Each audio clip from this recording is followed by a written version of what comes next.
to 1960, and we were based in Lagos. I was on the staff of the Department of Labour. I was largely occupied with employment problems, all the employment exchanges, and statistics and international reports, and was kept pretty busy. I was also stationed in Lagos in charge of the capital and the port. I was the port labour officer as well, and I also devised a port labour scheme and later a social security scheme, which was one of the first in Africa, which guaranteed workers some income after they'd finished work. It was a providence scheme. As I say, it's called the National Providence Scheme, and I was very proud to have put that on the statute book. I was going to ask you what your role is. You've mentioned 3 important. Is there any particular name given to your office while you were there? Just labour officer. I was a labour officer, a senior civil servant. Okay. I only intended to stay in Lagos initially for 2 tours of duty. Although, because of this conflict with the elections, there were difficulties. Actually, government wouldn't let me leave the civil service. They were determined that I should stay in the civil service after my 2 tours, and I was offered very considerable incentives, including a knighthood, to stay and work for government. Primarily this was because I had access to state secrets. I learned, and the Governor-General himself confirmed this to me, that the elections were rigged, contrived. The intention was that the North should rule Nigeria. Even in '56, the northern leaders were very proud and were saying, if they couldn't run Nigeria, never mind elections, they might not join Nigeria, they might leave. And we all thought, well, how would they survive? There were no industries, there's not a great deal of agriculture, some groundnuts in the north. This wasn't very practical at all. And then it was, the Governor-General seemed to be thinking that the North couldn't, even if it won an election, rule Nigeria by itself. The South wouldn't stand for that. So there had to be a partner, either the Igbos in the east or the Yoruba in the west, to team up with the North. What he didn't want was for the 2 southern parties, the Igbo and the Yoruba, to team up to form the government, because he believed the North wouldn't tolerate that and talked about leaving the Federation. So as I learned, in a small way at first, but very rapidly I learned about the election fixing, and as I say, this was confirmed to me by the Governor-General. He actually said that he wanted me to know the truth because he wanted me to know how much trouble I was in. You mentioned statistics.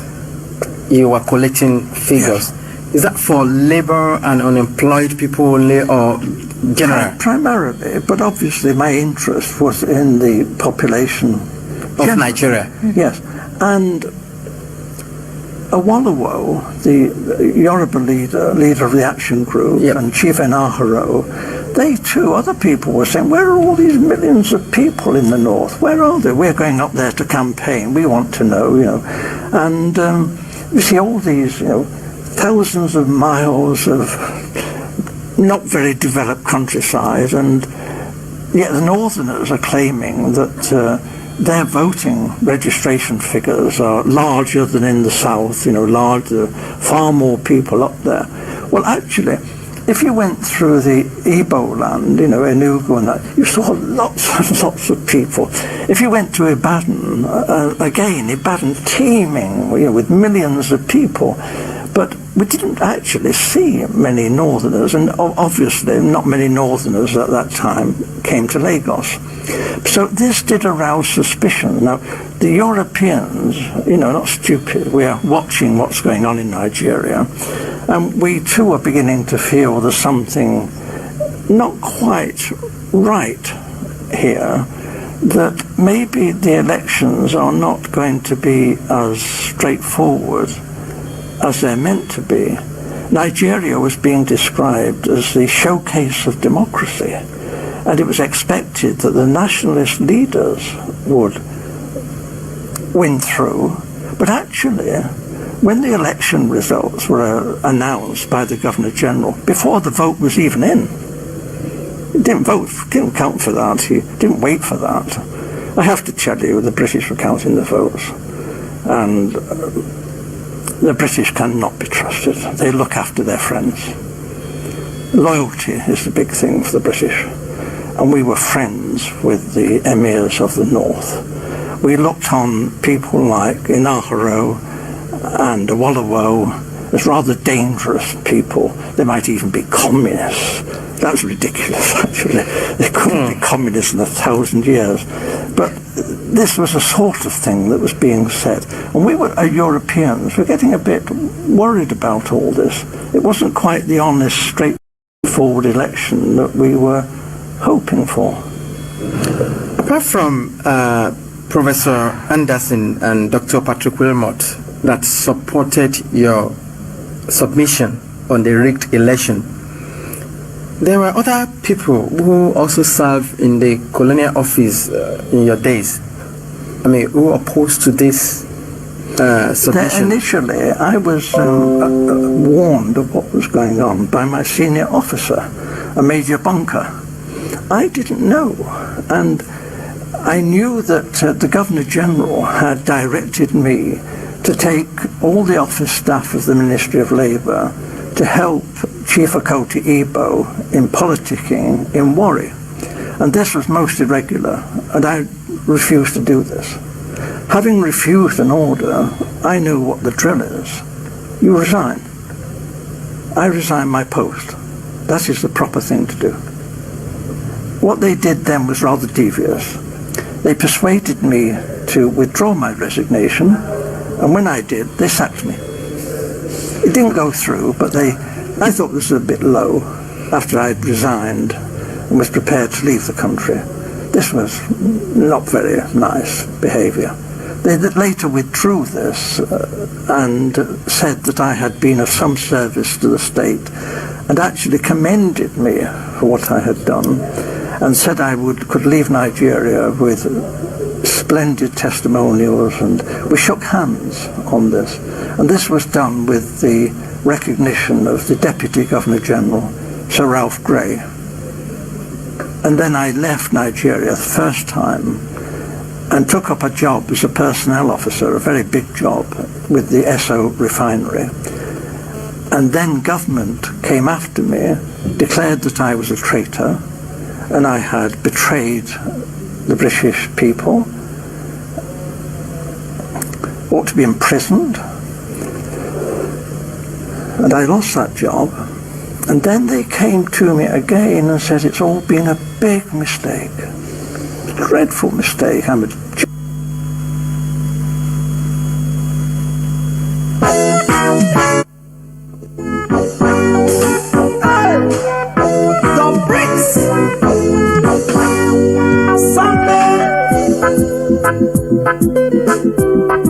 oh na na na na na na na na na na na na na na na. Watch it now.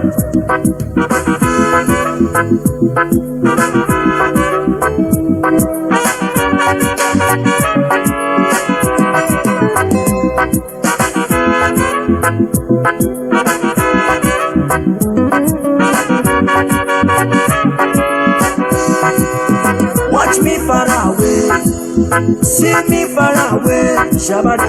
Tell me what you saw, I will show you what I have, because I have myself. Authentic say na defense. Make you watch my back. Now wait till you they see, yeah. unless you have the sense to go like to pretend. Do not run away. Kind of sober than you. That is why I say, that is why I say, that is why I talk. That is why I say, that is why I say, that is why I am. Kind of sober than you.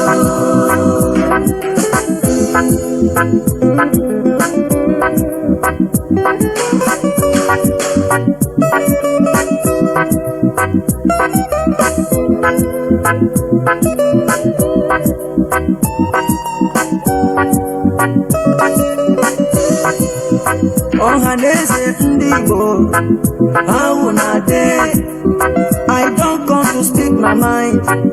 With no delay, let them know say una eyes are clear about una way. Watch out, many things they happen in that country you there. So, some people trouble upon people every day. Even when you there, you go talk say you know there. I need to understand why this one about. I need to understand why the truth apart. The promise that we got and nationalize. The promise you will live and no complaints. Watch me far away. Watch me far away. See me far away. See me far away. Tell me what you saw. I will show you what I have. Because I have myself. Oh, then think say na defense. Make you watch my back. Now wait till you they see. Yeah, unless you have the sense. You go like to pretend. Do not run away. Kind of sober than you. That is why I say. That is why I say. That is why I talk. That is why I say. That is why I say. That is why I am. Kind of sober than you.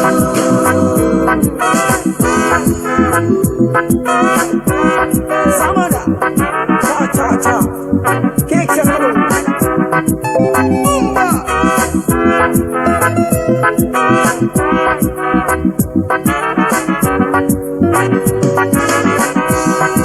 I come back again to tell people say, now here we day, we don't come to stay. I say no retreat, no surrender. We're living big, but no arrange. Look at the soldiers killing innocent Biafrans every day. Look at the students killing innocent Christians every day. It's depending me, it's depending me, it's depending me. Chukwaki Kogama, Patranya say Maka, Patranya say Maka. I know Ginaka, that is why I say, that is why I talk, that is why I am. That is why I say, that is why I talk, that is why I am.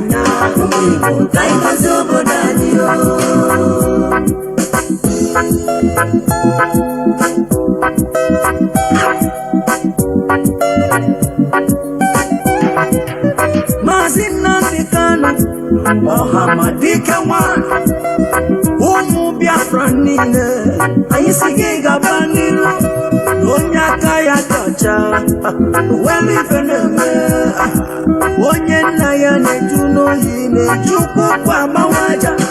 You are whiter than snow, oku kibesi oku. We stand where you stand, we say no secret trial. Onyinye chuku, ezosika, osiki, Mohammadike, no secret trial. Prophet Yahweh, young, osiki, Mohammadike, osiki, jisike, Mastus, ejike, kone, osiki. one day muje bije sikwa no weli feneme o weli fenafia o weli fenako ezi one Victor Chimezie Okorochukwu. Hello. And Igbo Network Television London. may I say how delighted Osike Jisike na habugi nazu. Womu Biafran nile gedine nuwa. Asike gabaniru. No secret trial. No secret trial. No secret trial. No secret trial. Hey. Watch me far away. See me far away. Tell me what you saw. I will show you what I have. Because I have myself. Oh, then think say na defense. Make you watch my back. Now wait till you they see. Yeah, unless you have the sense. Oh, you go like to pretend. Oh, do not run away. That is why I say, that is why I say, that is why I talk, that is why I say, that is why I say, that is why I am, that is why I say, that is why I say, that is why I Ezosika, Osiki, Ohamadike, no secret trial. Prophet Yahweh's young, Osiki, Ohamadike, Osiki, Jisike, Matus, Ejike, Kone, Osiki. One day muje bije sikwa no weli feneme o weli fenafia o weli fenako ezi one Victor Chimezie Okorochukwu Igbo Network Television London Osike Jisike na habugi nazu. Womu Biafran nile gedine nuwa. Asike gabaniru. No secret trial. No secret trial. No secret trial. No secret trial. Hey. Watch me far away. See me far away. Tell me what you saw. I will show you what I have. Because I have myself. Oh, then think say na defense. Make you watch my back. Now wait till you they see. Yeah, unless you have the sense. Oh, you go like to pretend. Oh, do not run away.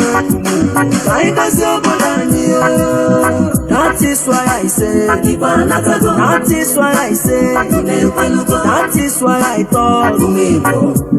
why I talk, that is why I say, that is why I say, that is why I am, that is why I say, that is why I say, that is why I talk, that is why I say, that is why I say, that is why I am. The more we fight together, the more. Good morning, good afternoon, good evening, and good night, dear friends and lovers of freedom. Once again, I said, good morning, good afternoon, good evening, and good night, great Biafrans and lovers of freedom. This is Radio Biafra House of Service coming to you through Radio Biafra London. My name remains Mazi Jonathan Chinedu from Alu province of Biafra land, and we are here live and direct. Today is the 21st day of July 2021. 2025. Being Monday, I hereby once again welcome each and every one of you to today's edition of Radio Biafra House of Service that is coming to you through Radio Biafra London. Therefore, draw nearer to your listening devices because the time has come for us to deliberate on issues concerning our collectivity. Because here on Radio Biafra, we continue talking and enlightening ourselves. If you allow others to write your own history, you are in for a big problem. It is part of the problem we are having. We neglect our collectivity to our detriment. That is why everybody can stand up and write over us. Because all that matters to many of us, or most of us, is our individual selfish benefits and nothing more. Individualism is very, very detrimental, very dangerous for a people. As I say always, there will be nothing like me without we. There will be nothing like me without we. The we covers me. That is one aspect of very important issue that most of us have failed to understand. And that is one of the problems facing us. Me, my interest, the way I'm doing it, the way I want to do it. Me, I. It is killing us.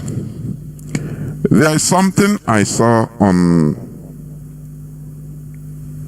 a few days back, which I also put on my Facebook timeline, Jonas Raphael. It says Nigeria ethnic groups by a percentage. He puts Hausa ethnic group 25 to 30%. Yoruba 15 to 21%. Igbo 15 to 18%. Fulani 6 to 8%. Do you see? I don't know whether people do observe or do understand what has been happening. When Fulani started having their statistics was mostly, I say mostly from 2015, from the time of Buhari. Before, when you talk about Nigeria ethnic statistics, you hardly see Fulani as an ethnicity in Nigeria. I am telling you. You hardly see them.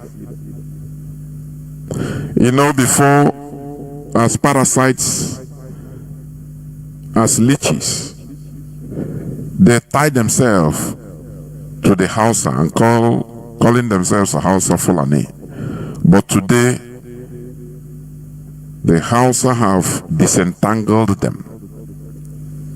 And all of a sudden, I say on 2015, before Buhari entered power, if you Google even, when they talk about the percentage, Fulani was less than 1.5% of Nigerian population. That was 10 years ago. Less than, I said less than 1.5%. And when you look at Igbo population also, the same percentage, Even more. That time I think Igbo was even whether 20% as of 2015. And today, Fulani is climbing. Is God not wonderful? You know, that's how they used to say it. Abracadabra. Whereas Igbo population is diminishing. In the paper. In the paper. And this is the statistics that they put to the world. And the world is working on it. Igbos never care. Igbo intellectuals, Ohaneze ndị Igbo, Akikenga World Igbo Congress, call the whole forms of groups in Igbo land. Nobody, none of them cares to challenge these statistics. Before we can understand it, it will be too late. Before our people will start reacting, it will be too late. Akpagoha. All of a sudden, Fulani become 6 to 8% in Nigeria. 2015, I said it, I saw it. Less than 1.5% of Nigerian population. And you start asking, why are our people sleeping? When it comes to our collective interests, our people all of a sudden pretends to sleep. That is very dangerous. How can you tell me that Igbo is 15 to 18% of Nigeria? Right from they keep us one place, even diminishing us. And none of our people, none of our politicians, none of our intellectuals are even challenging these. No. Everybody is interested in his own thing. My own thing is killing us. That is why anybody can talk to us, Igbo man, anyhow. Look at the governor of Benin, Edo State, Okpebilo, I don't know his name. Threatening the life of Obi. You know, Hyacinth Alia did it in Benue the other time. I cannot guarantee your safety if you come to Benue without informing me, as if P2B as a Nigerian politician has no right to free movement. Governor of Edo also doing the same thing, threatening direct. Because that is the thing. Anybody can come out and talk to us anyhow. Because they don't care. It is very painful. It is highly painful. How can you say, Fulani, you are increasing every year they increase their population? It's artificial. Let me go back to what I played before during the preamble. Before I start talking. It was what do you call? Let me start afresh. Is Harold Smith, one of the colonial administrators. He granted this interview before he died. I want you to listen a bit. Please. I want to bring out some things before I also say on some issues that came up on last Saturday's broadcast. Last Saturday, people were saying 6 hours. No, last Saturday was 7 hours plus straight broadcast. 7 hours plus, almost 8 hours broadcast. Now we must continue. Listen to Harold Smith's interview a few years ago. Please listen. I want to bring out something.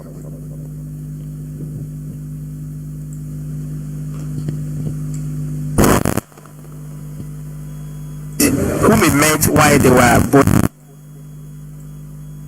For such a long time, and we are so happy to be here. Thank you. Mr. Aaron Smith was a young, bright, and principled Oxford University graduate who was recruited by the Colonial Office and posted to Nigeria. He took his final examination a year ahead of his class. He also married Mrs. Carol Smith, whom he met while they were both at Oxford University. Together they went to Nigeria, where they had their 2 children. Mr. Aaron Smith, you were featured in a program recently by BBC Radio 4, Yes. titled Document, Yes. and that was hosted by Mr. Mike Thompson. Yes. You were alleged that the British government rigged the first and most important election in the history of Nigeria in 1959 in favor. Listen, this is a testimony, a witness, first-hand witness by one of the actors, one of the molders of Nigeria. Are you getting what I'm saying? So it's very, very important. It is first-hand information. The man said that he was looking forward to granting interviews to any Nigerian media for a long time, for him to say, to expose things that he knew. Just listen. Of the North, am I correct? Yes. How long were you in Nigeria for? From 1955 to 1960. And we were based in Lagos. I was on the staff of the Department of Labour. I was largely occupied with employment problems, all the employment exchanges, and statistics, and international reports, and was kept pretty busy. I was also stationed in Lagos in charge of the capital and the port. I was the port labour officer as well, and I also devised a port labour scheme and later a social security scheme, which was one of the first in Africa, which guaranteed workers some income after they'd finished work. It was a providence scheme. As I say, it was called the National Providence Scheme, and I was very proud to have put that on the statute book. I was going to ask you what your role is. You've mentioned 3 important. Is there any particular name given to your office while you were there? Just labour officer. I was a labour officer, a senior civil servant. Okay. I only intended to stay in Lagos initially for 2 tours of duty. Although, because of this conflict with the elections, there were difficulties. Actually, government wouldn't let me leave the civil service. They were determined that I should stay in the civil service after my 2 tours. And I was offered very considerable incentives, including a knighthood, to stay and work for government. Primarily this was because I had access to state secrets. He was offered very big incentives to stay and work for British government. He was even offered a knighthood, knight, K-N-I-G-H-T, Knight of St. John, Knight of St. Mary, Knight of St. Jude, in order for him to lure him to stay, because according to him, he have access to state secrets concerning Nigeria. That's why they want him to stay, by all means. Listen. I learned, and the Governor General himself confirmed this to me, that the elections were rigged, contrived. That the Governor General of Nigeria at that time confirmed to him directly that yes, This thing we are doing, we are molding Nigeria to our liking. We created Nigeria for ourselves, and we are molding Nigeria to our likings. Therefore, the election you are going to go is rigged. It will be rigged for your information, because we are running it. Are you hearing me? That is the country we call our own country, and that is why we always say that Nigeria, the setting of Nigeria was fundamentally flawed. You can never build on a house with fundamentally flawed foundation. Soludo said it during his book launch of Fodile, before he became a governor some years back. I used to quote him that Nigeria is just like, or trying to fix Nigeria is like trying to build a 100-story building on a foundation, on top of a foundation of a bungalow. Is it possible? It will collapse.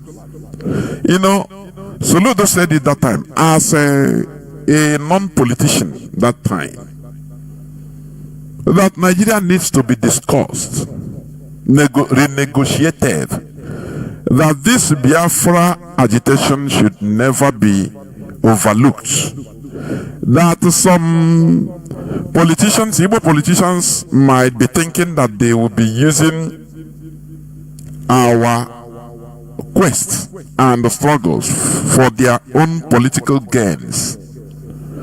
And Soludo warned them, which he is number one today as a politician, that these people, that is IPOB, these people, they are not fools. You can tell them, nah, after you use it to go and cut the deal behind from the federal government. He said he warned the Igbo politicians, which is, he is part of today, that these people are not fools. And he is right. We are not fools. We understand the game. So they rigged Nigerian election, the most important Nigerian election, 1959. They first of all rigged the census. You know why I'm pointing out all these things now? There is election campaign favor in Nigeria today for 2027. Anywhere you look, everywhere is a campaign. Oh, it's PDP, it's LP, it is a NDP, it is a PPP. They have started again. The cycle upon cycle of deception have started. So, you listen to the fundamentals of the Nigeria ill, the ill called Nigeria, the sickness called Nigeria. Listen. The intention was that the North should rule Nigeria. The intention of Britain that created Nigeria was that the North should rule Nigeria. Now, do you see it? That the North should rule Nigeria and in perpetuity. For you to understand that before the war, Britain has carved out the plan, molded the whole plan. All these things will show you that Britain planned the 1966 coup, Nzogu coup as they call it. Are you getting the logic? They planned everything. The British MI6 or M16, as you might call it, the British Secret Service, planned the 1966 Nigerian coup in order to solidify their evil foundational agenda of Nigeria. I say it with boldness. Listen. Even in 56, the northern leaders were very proud and were saying, if they couldn't run Nigeria, never mind elections. Do you see the arguments? This man said even in 1956, 4 years before independence, they started early negotiating. They started early playing their politics, northernization. That is why Ahmad Bello is known for his northernization agenda. He didn't hide it. Whereas Igbo man is bent on being the true Nigerian. Do you see where we are? That is why somebody like Peter Obi will be thrown. Even people that are not even capable of removing his shoe, they can talk to him because of our non-political attitude of self-preservation. We want to protect everybody, whereas charity begins at home. The Northerners, he said the Northerners, they were proud. They said, if we cannot run Nigeria, they warned Britain from 1956. Either we run Nigeria or we are not part of Nigeria. What is going on today? Tell me now. You that we want to fix Nigeria. Come on, Shebapo. Peter Obi wants to fix, as an Igbo man, he fixed Nigeria, he will do this. Talk is very cheap. Talking is very, very cheap. Acting is where the work is, not talking. Nigeria is not meant to be fixed. The North, when you hear the North, that is the caliphate. They said it is from the horse's mouth that the North were very proud, saying that if they can, 1956, that if they cannot run Nigeria, they are out of Nigeria. Listen again. To stay and work for government. Primarily this was because I had access to state secrets. I learned, and the Governor General himself confirmed this to me, that the elections were rigged, contrived. The intention was that the North should rule Nigeria. The intention of rigging the Nigeria's first most important election in 1959 by Britain was for the North to continue ruling Nigeria. That is what is going on today, isn't it? Do you see how man can recreate man? Or are you seeing it? It's confirmed. What is happening to Nigeria is not something made by God. The solution to the problems in Nigeria is also not divine, never. Nigeria itself is not created divinely. It is created by man. The solution to Nigeria should be by man. That is balkanization. You see, it's very logical.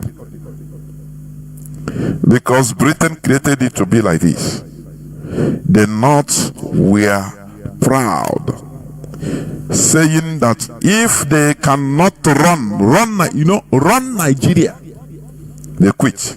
And Britain gave it to them. That's why 11 days after Nigeria flag independence, the Sadwana of Sokoto, Ahmad Bello, because he had lordship title from Britain, notwithstanding he is a Muslim. Azikiwe never got it. Do you see that? Because Azikiwe is selfish. He wants to be the ruler of Nigeria, president of Nigeria, formed by his father, Nnamdi Azikiwe. Britain gave the father of Azikiwe, they baptized him. Okay.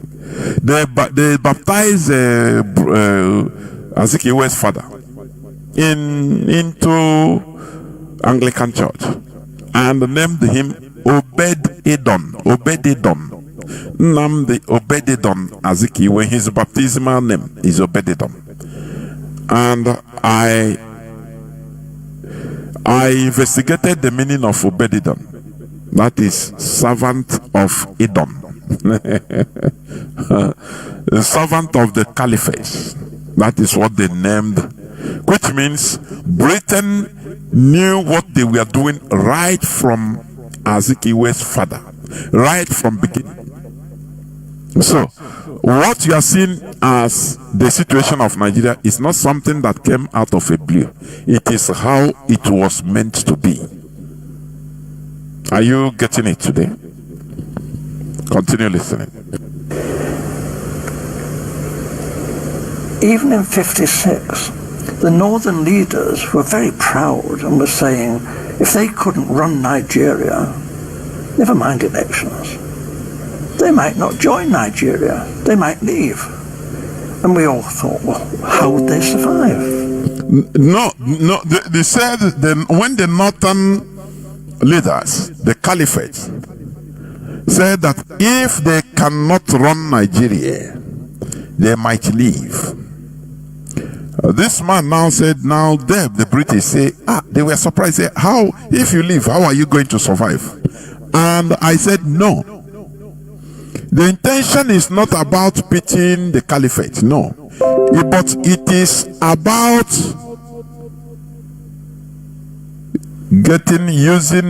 bargaining, using them in order to get what they want in Nigeria. I mean the British. They negotiated with the North, with the Caliphate, and said, look, it will be a win-win situation. Stay there, you run Nigeria. They rigged election. They rigged census first to the advantage of the North. And that is why today they are openly, they don't care.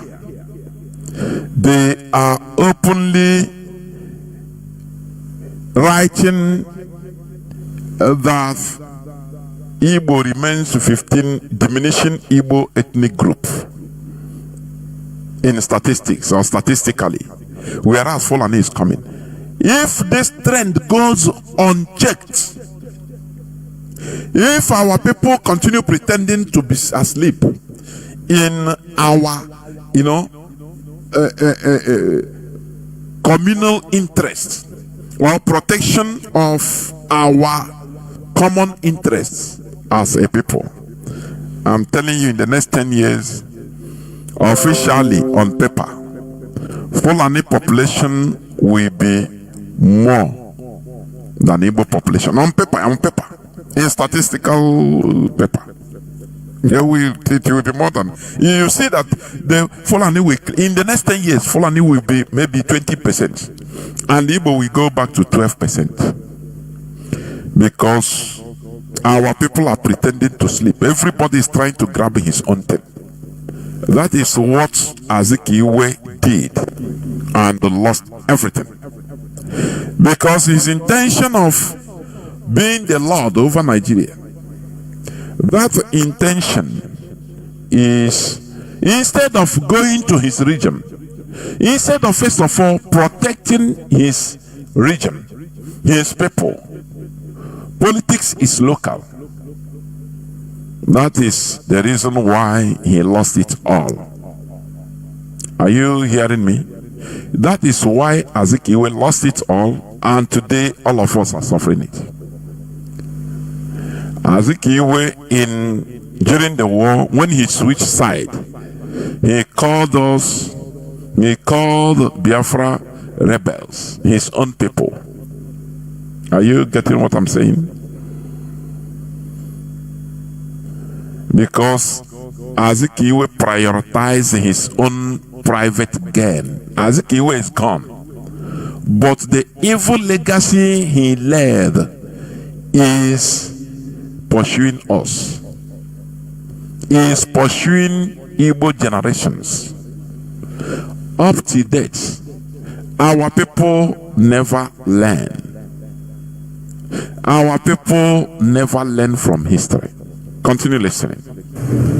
There were no industries. There's not a great deal of agriculture, some groundnuts in the north. This wasn't very practical at all. And then it was, the Governor General seemed to be... When you hear him saying, oh, they are wondering how the North will survive, you think they are pitying them. No.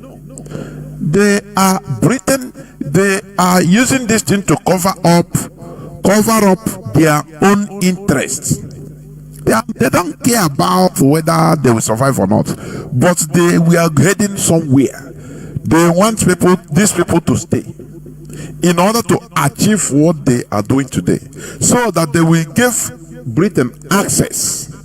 Through them, Britain will have access to everything in Nigeria, in that creation, in that place, in that entity.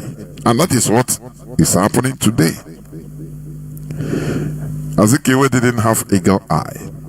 He didn't care because he was overshadowed with his own very private or personal interests, political interests, to be sick of Nigeria. No, how can we go? How can we divide Nigeria? We are us. His father is one of the people that helped Frederick Lugard, to deceive different indigenous kings, because he speaks English. English and he has been killing us right from time, and he will be harming us. Azikiwe Senior obeyed on Azikiwe.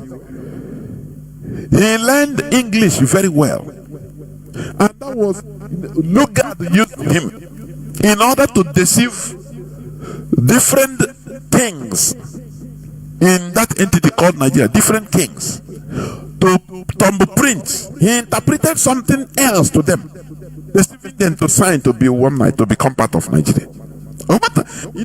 Here we expose the historical facts. It's not a sentiment. It's not sentiment. It's true.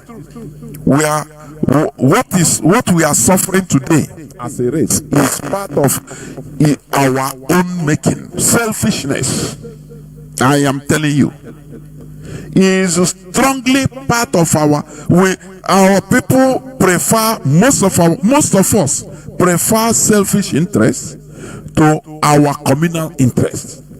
Is what we are suffering. Sometimes when I check everywhere, I say yes. On the route now, we are crying. It is right from beginning. That is true. When people we are discussing, negotiating, starting from their roots, from their grassroots. Azikiwe was, thinking of Nigeria, that he want that big thing. Anyuku, big eyes. That's why he didn't care to go back to his roots, to find out, to start defending his people. After all, he was born in Zungeru. He spoke outside even first, before his father sent him to Onisha. Are you here? Are you getting me? So, why wouldn't he be thinking of Nigeria? Britain used Poppy. They use us as they see us as very smart people that can learn easily, that can do things. They now use us. We now thought all those are our predecessors, political alma maters. They thought that, don't worry. And therefore, now we get seats because we can speak nice English. So we get brain we get brain to manipulate these people, not knowing that politics is a different thing altogether. That's why sometimes when I look at even some people that are yapping on Facebook, on this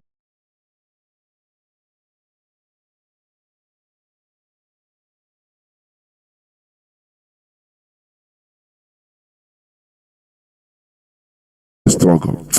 Confirmed this to me, that the elections were rigged, contrived.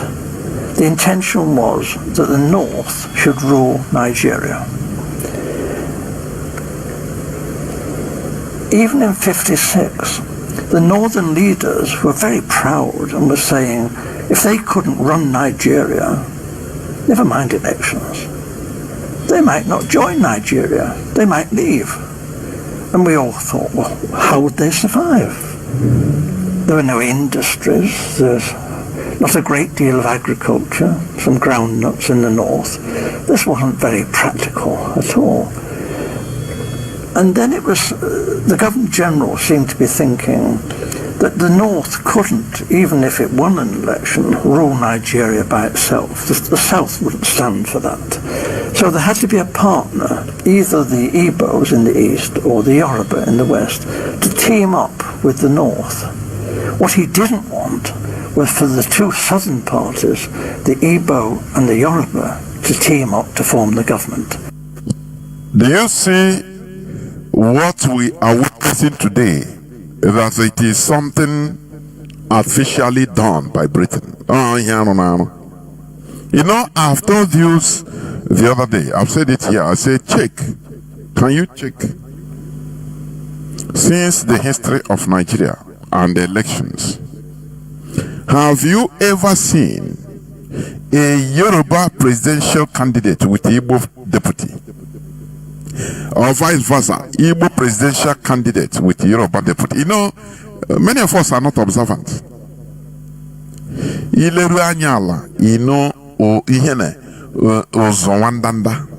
that is it. I said, let me say it again. Under the Nigerian setting of so-called democracy, have you ever seen Igbo presidential candidate with Yoruba deputy, or Yoruba as his deputy, or Yoruba presidential candidate with Igbo as his deputy? That one, if you do it, they will laugh at you. Even before election, everybody will be laughing, say, no. Why don't you ask yourself why? Igbo presidential candidate must have northern deputy, or Yoruba, presidential candidate must have northern deputy. Are you getting it? So you see that the Fulani Caliphate must be involved in any way. Are you getting it? Buhari was the president, a northern Fulani with Yoruba as deputy. Obasanjo was the president as a Yoruba with Atiku Fulani deputy. Just count them. Count them now. Are you getting it? Are you getting it?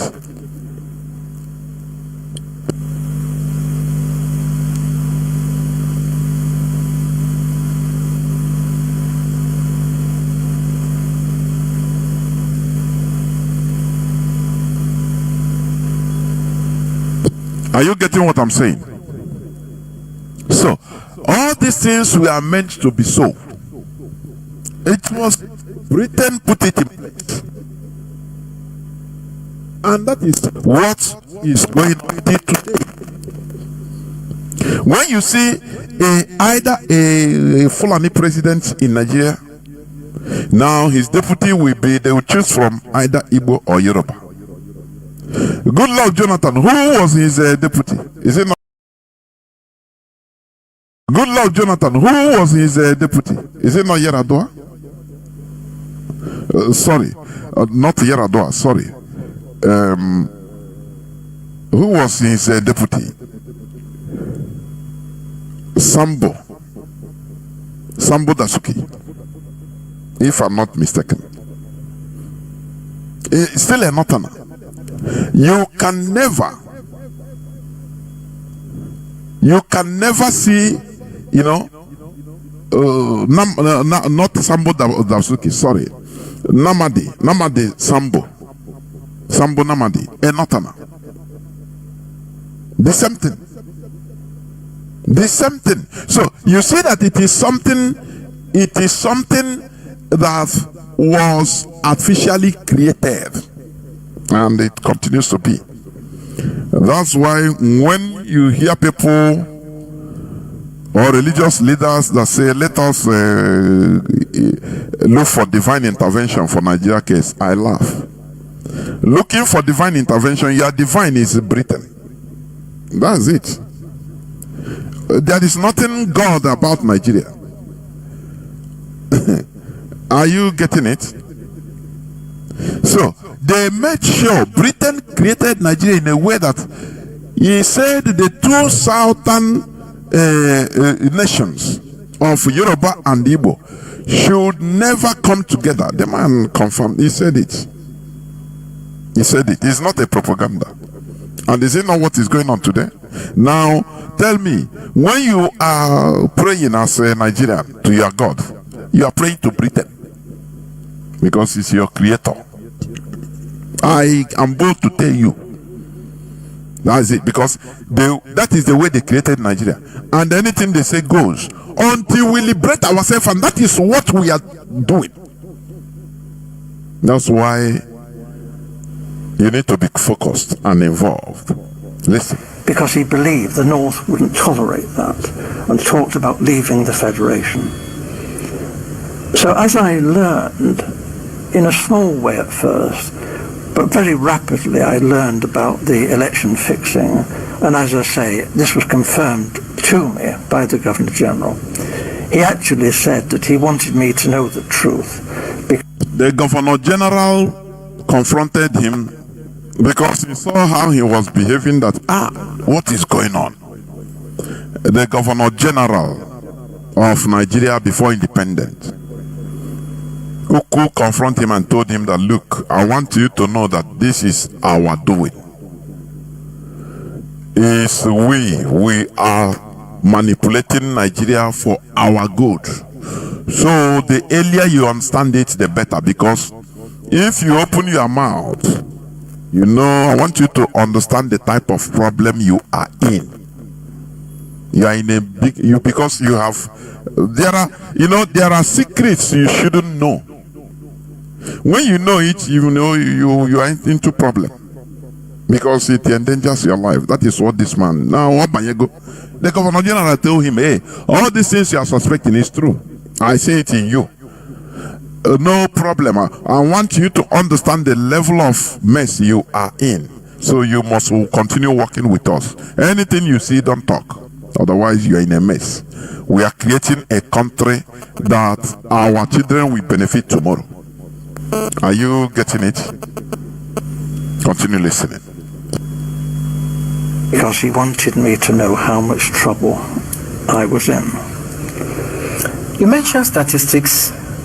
You were collecting figures. Yes. Is that for labor and unemployed people only, or general? Primarily, but obviously my interest was in the population of Nigeria. Yes, and Awolowo, the Yoruba leader of the action group, yep, and Chief Enaharo, they too, other people were saying, where are all these millions of people in the North? Where are they? We're going up there to campaign. We want to know, And you see all these, thousands of miles of...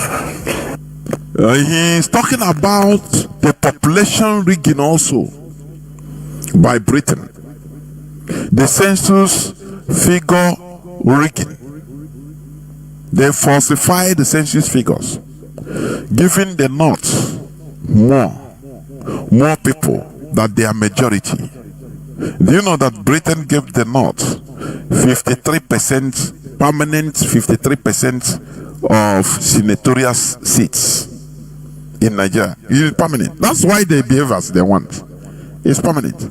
But this man said now, when they went on campaign in the northern parts, they said, where are the populations they say that are more plenty than the south? Nobody. He said, you go hundreds of miles before you can see maybe one or two people. Nothing. Only vast land, nothing. No population. Where are the population? Listen. I want you to understand the Arumenegi as a Nigerian. The way, human being recreated others the worst part of it is that people are not making effort. They continue working in that curriculum created by Britain. Election 2027 is 2 years from now, but there is a fever everywhere in Nigeria. That is what Britain put in place. It's their curriculum. Everybody must follow.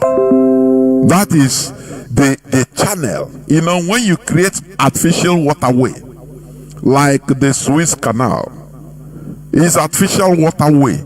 Being full, the water will flow through it like that. No questions, no this thing. That is the way Britain packaged Nigeria, and that is how Nigerians are behaving.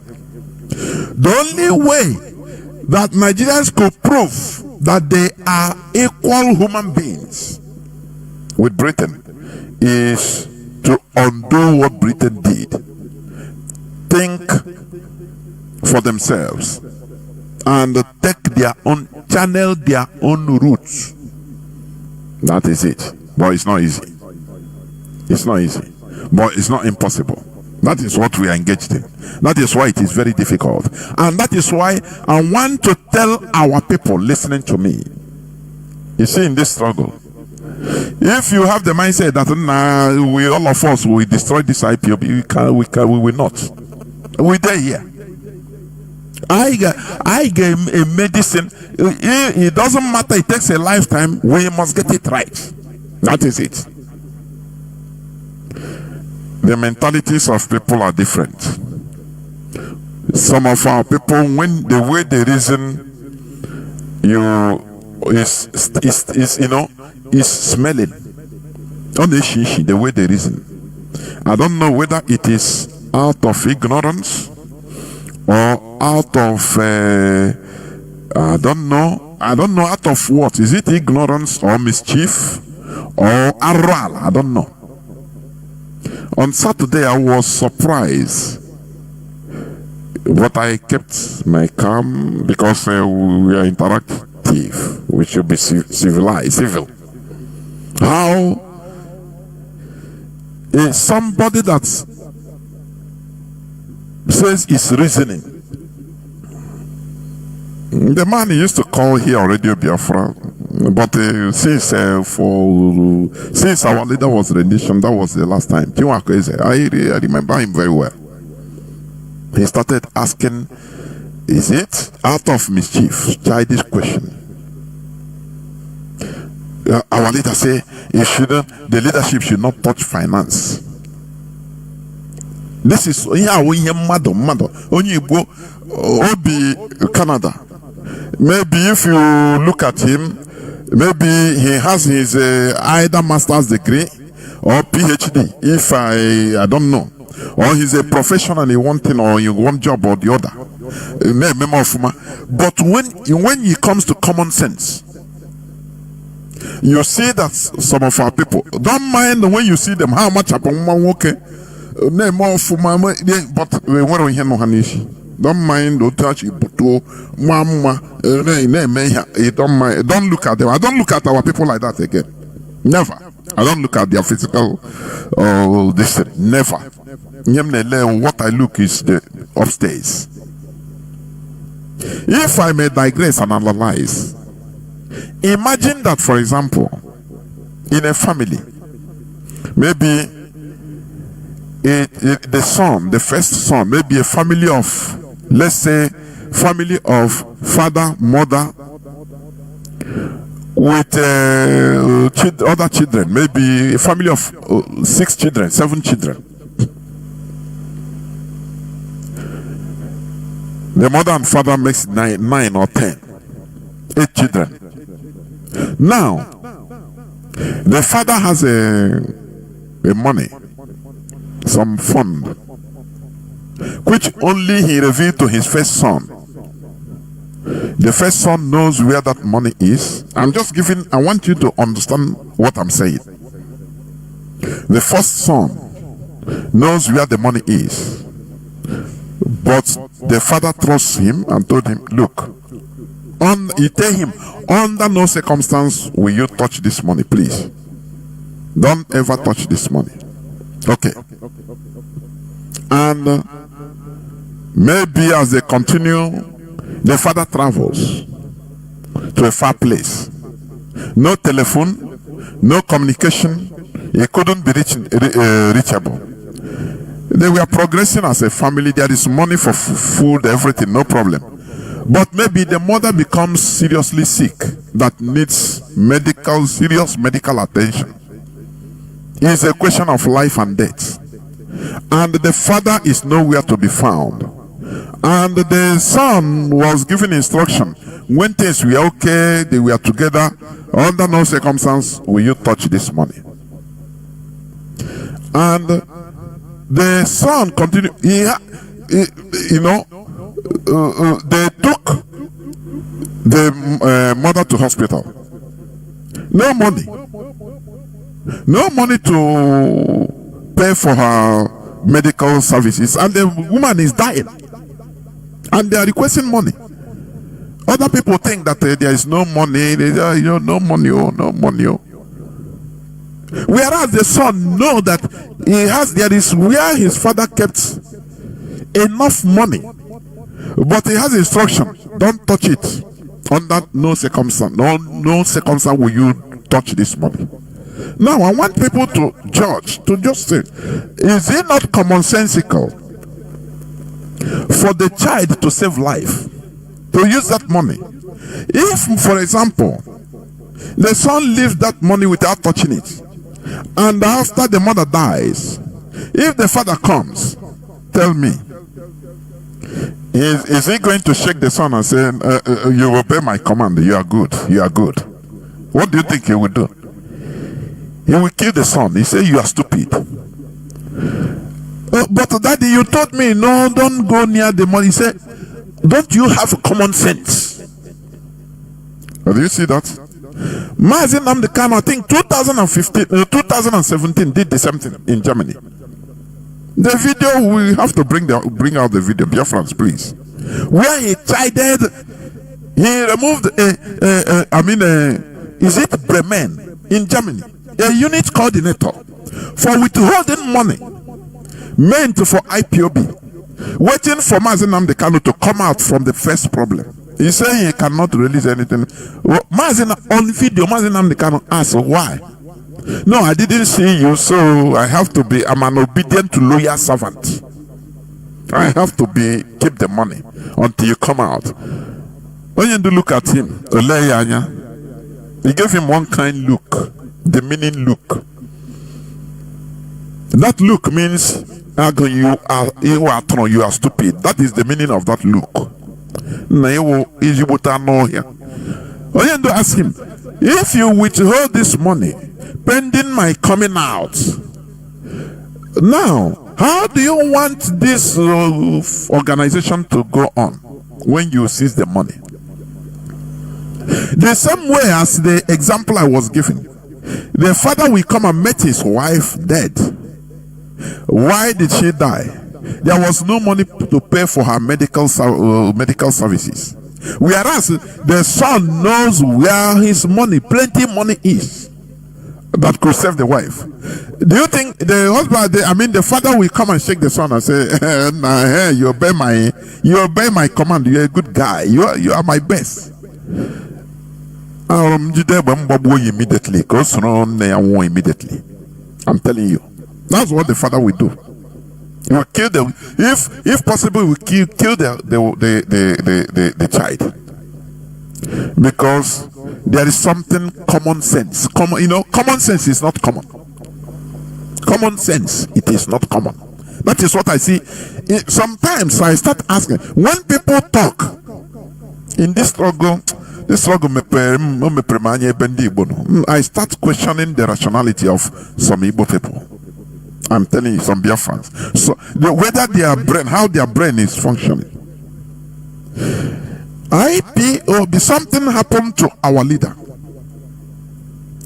And there is a money that's supposed to be, the organization has money in order to function as normal because it is an institution. The only thing is that you keep accurate record. For example, as anything that happens, any request, this and that, you keep record. for future reference that, for accountability. What do you want? Okay, write it. Okay, you wrote it. Okay, you keep the file. And tomorrow, when you come out, look what I have done. I gave this one. You do account. That is how things should be. But holding up the money, say no. Onyendu say I should not give any money. And you want us to progress as a group, whereas we need money. Any group, organization, you cut off fund is just to dry the thing with the group, the organization will cease to fund is the lifeblood. That's why in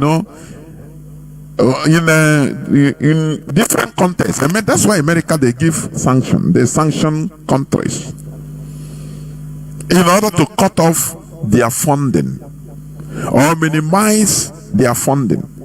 The sanctions will hit them. It's economics. It will hit them in order to bring them down. Those that we bow down, we come and bow down, we do. Do you get it? When you have IPOB money, you say no. Only do give order. Don't need fund and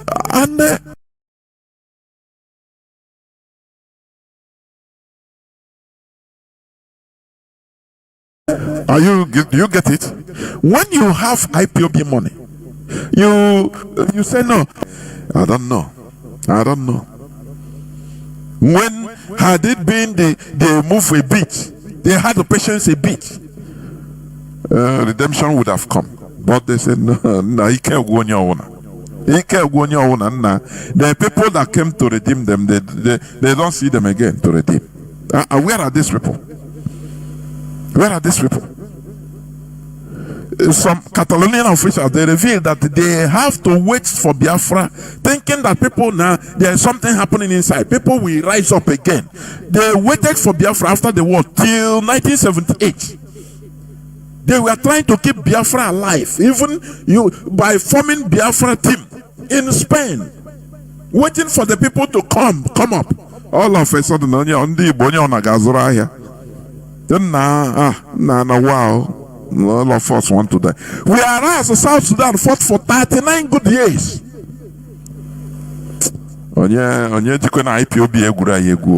IPOB is not for gambling. No. He can never. No. And what on you get, man? All of us, we have stakes. That's why I love what Nwada Jovita Chichi said. Very inspirational that day. How are we going to stop? Is it the people that we are dying in the Biafra, and he died shouting, "Get Biafra for me"? These are the people that we are going to disappoint. Is that as we disappointed the people that died, genocide, people that died of starvation and of different types of death in Biafran war, and pretended as if nothing happened. All of a sudden, everybody went to market. Now Zoya went to trading, as if nothing happened to us. IPOB, Mazi Nnamdi Kanu rose Ndiche, the people that have died. Because I am telling you, the inspiration that many of us are having is we are incarnation of people that died during that war. I am telling you.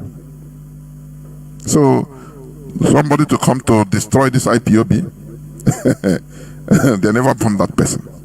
They never bomb. As IPOB survived today, no person, I say, no person can use any propaganda or one thing or the other to destroy it. It's above destruction. So we must continue. It doesn't matter what it takes. Even if it is relay, after we give our children, we continue. That is it.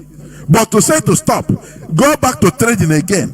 So for after maybe 50 years or 60 or 100 years, another person will come out again. Biafra, second Biafra. No, we cannot accept that. No. We must continue. Consistently consistent. That is it. That is the fear of, that is the, why Nigeria is the caliphate. When I talk about Nigeria, the caliphate, Britain and the caliphate, they are afraid. They are worried. They are worried, and that is why. Let people understand this. If you say that, wait, let Nnamdi Kanu come before I start contributing, you are not doing good to this struggle. You are a saboteur. If you say no, I cannot contribute, I wait, let Mazi Nnamdi Kanu come so that he give me an order. I will be seeing him. I will contribute. Now, if you do that, I do that, another person do that, everybody do that, we go, we abandon everything, go. And then Nnamdi Kanu will cut any deal to come out, to save his skin. Are you getting what I'm saying? They use propaganda to destroy Masob. For your information, that was what happened. And that is what they wanted to use against IPOB. I have said it several times. When the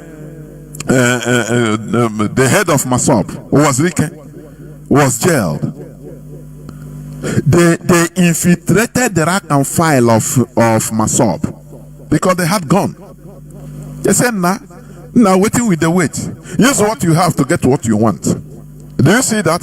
They started they were infiltrated by the politicians. Now I have guns now.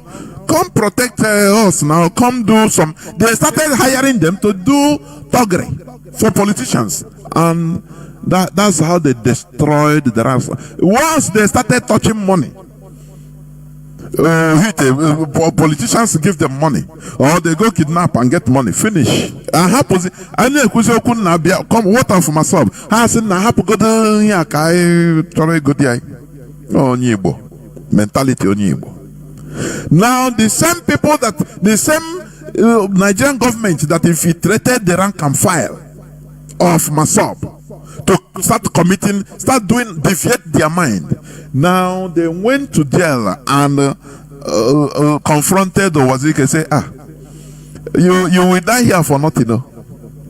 The people you left outside, they are no more even thinking of Masob. They don't think about you. You see that? They no longer talk about you, neither Masob. They are doing their business. They show him proofs. Look, they are doing their businesses with their guns. What do you think? Owaziri say, Chinekele, then what am I suffering here? They say, we can help you. You agree what you want to do. You agree with us.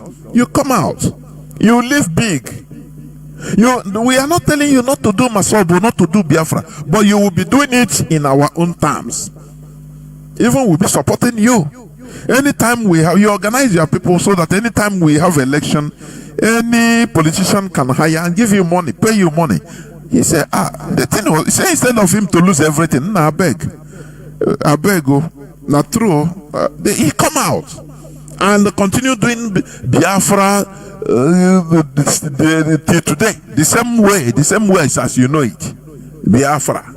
Every year, commemoration of Biafra, a uniform, she rise, Biafra, Anuketa say, no, a print on a Biafra plate numbers. Just rubbish, nonsense. This is what they wanted to do, not what they wanted, what they tried in IPOB. Are you getting it? Then we go to Onyendu. Hey, they want to take over power from you. They want to take your position. Do you see that? Hey, they will come. Don't you see this and that? They will lie just to destroy everything. Hey, the people you do, they no longer talk about you on Radio Biafra. No, they have forgotten about you. No person talks about you on Radio Biafra again. Only Ekberima. He's a champion. So he sanctions. So okay, support him. He support him. Then that is what they are doing. Don't you see? Mazi Nnamdi said direct. Fine boy is working for Nigerian intelligence agency. Is correct. They will go and give you information. So all these things is geared towards destroying IPOB. As they tried no way. Now they want to isolate Mazi Nnamdi Kanu, distance IPOB from Mazi Nnamdi Kanu, and distance Mazi Nnamdi Kanu from the leadership. That is the plan. That is the plan of Nigeria. And that is what they are using those around him, surrounding him. That is why when I see here that I had that man, I don't know, I've forgotten, from Ontario, from Canada, ask him. Yeah, you don't obey Mazi Nnamdi Kanu. Do you recognize this man as the lawyer of so if somebody is shooting his pants, because now we say okay, it's like that. So we to destroy IPOB. Somebody that came out on television, on Chinese television, and said, look, the followers of Ekperima is the same followers of Mazi Nnamdi Kanu. Somebody that disparaged publicly the leadership of IPOB, mocked this, that they don't know that, what, how are our people thinking, please? And you want us to destroy IPOB, or maybe to save one person? It's not possible. We must continue this, to protect IPOB. It's so sacred, it's so holy. For your information, it doesn't matter how you reason, it doesn't matter how you interpret it. We must protect IPOB because it is our life. It is not about individualism. Mazi Nnamdi is not IPOB. Mazi Nnamdi is not IPOB. IPOB is a worldwide movement that is championing the restoration of Biafra. One person can be removed or can fall, another person replace him. Yes, we learn to build institutions in Igbo, not to building everything on one person, so that if that person is gone, I thought any person that have anything for IPOB, that is how the mentality of Igbo. But here in this generation, we came here in order to change this narrative. This very bizarre and mischievous narrative of Igbos. That something, once that person is removed, imagine that Hezbollah is 100% dependent on Nasrallah. They are destroyed completely. But no, look at Gaza. How many of their leaders have been massacred, have been killed? Are they still going on? They are still fighting. And today, can't you learn something in Debo?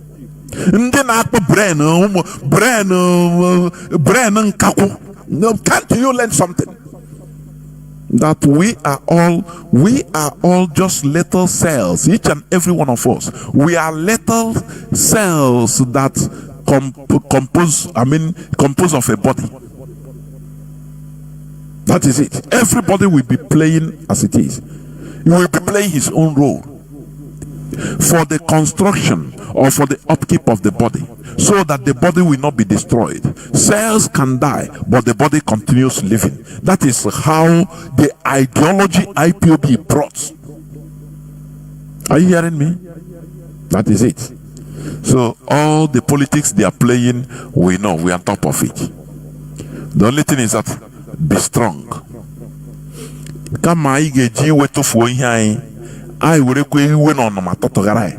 Eba odana say you went on my kaigeji, you were positive, you would totogara that in sin now. We know the truth. Never. Let me continue playing a bit. Actually, there couldn't be communists in 1,000 years.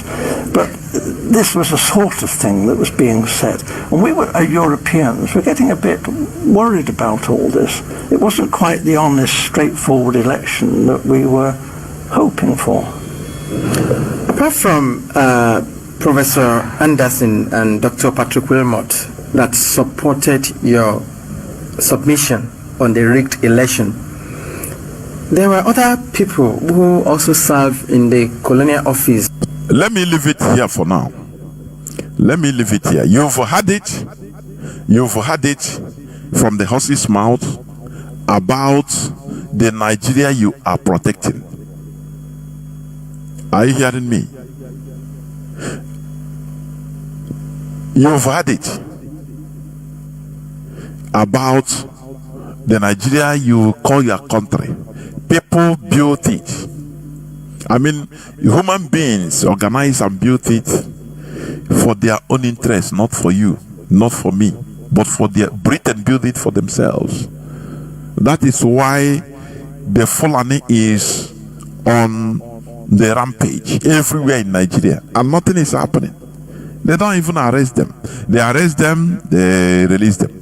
That's why Soludo said that 99.99% of people that are in the custody in Anambra for kidnapping and they use Igbo. It's right.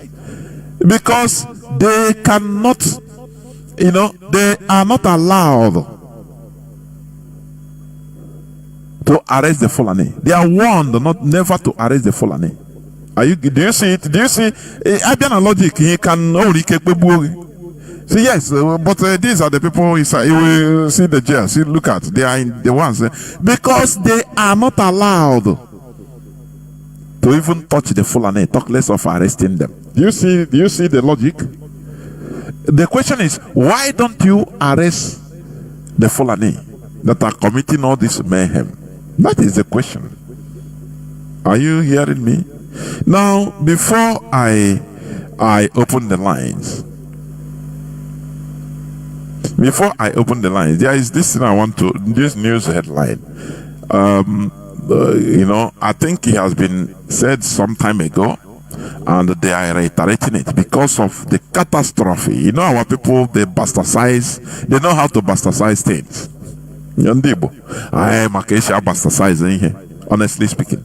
This is July 17 news, about 4 days ago. Southeast Traditional Rulers Council abolishes Ezendibo title for Igbo leaders in diaspora. Why this Ezendibo? Why not the Igbo community? At least chairman, chairperson, chairwoman, chairman of Igbo welfare, Igbo community in anywhere. Instead of Ezendibo, look at what happened in Ghana, what is happening. Of which they protested, is it last Saturday, 2 days ago? Because of the stupidity of one person. They use it to attack. When an Igbo man,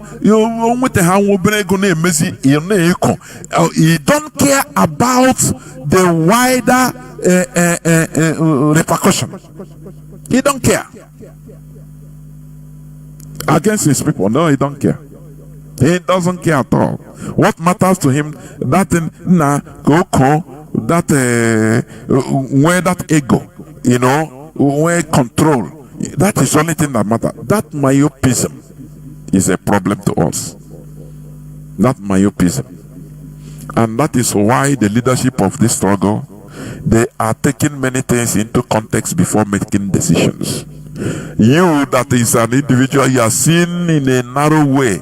They have privileged information for you to understand. So all those things, they take into context everything before taking one line of action. That is it. So Ezendibo na Tanzania, Ezendibo na South Africa, Ezendibo na Ghana, Ezendibo na Maryland, all has been abolished. I think this is the second time they reiterate this. It's good. Why our people answer small name? In Igbo community, boy, your chairman, a election chairman, chairperson. That's the thing. Instead of this is in Igbo let us learn, please. Are you getting what I'm saying? So, what am I trying to say?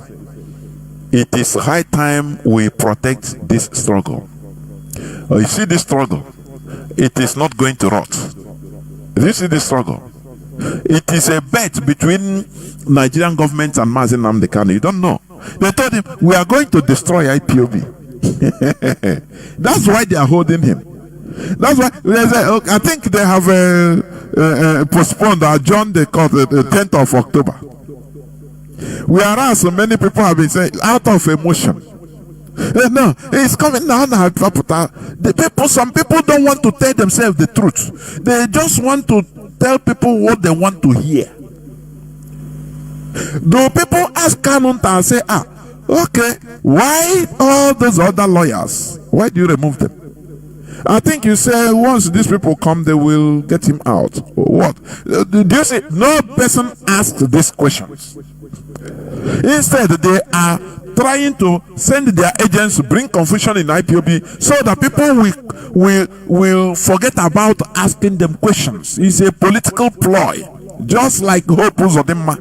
He came to Imo State and sow seeds of discord, invite criminals so that everybody will be on their own. No person will be relaxed to even have peace of mind to ask him, how did you come into power?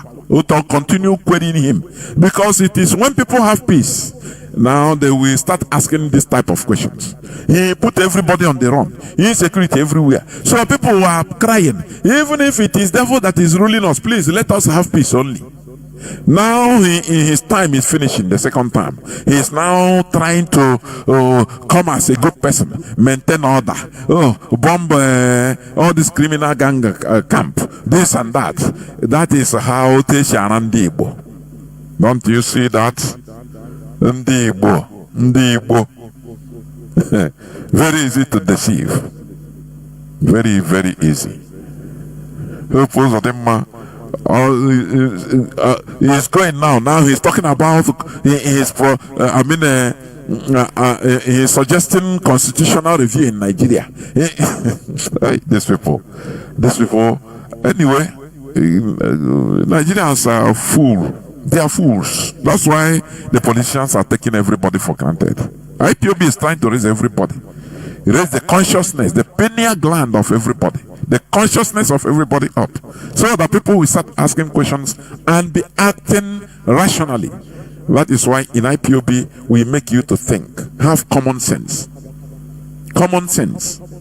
Some people that ask the questions on Saturday, last Saturday, made me understand, confirmed to me the more, not that I didn't know, but the more that there are some people that they don't have common sense.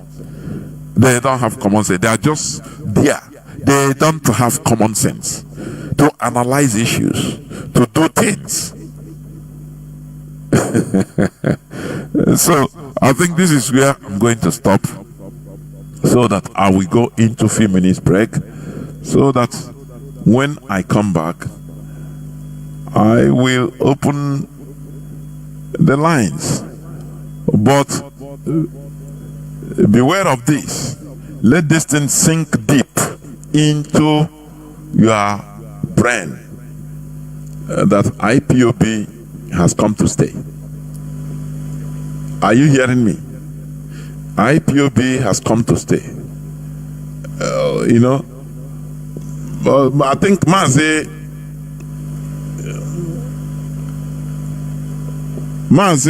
Jonathan, he revealed that Mazi, our head DOS, at the time, the burden was too much. The propaganda, the lies against him was too much.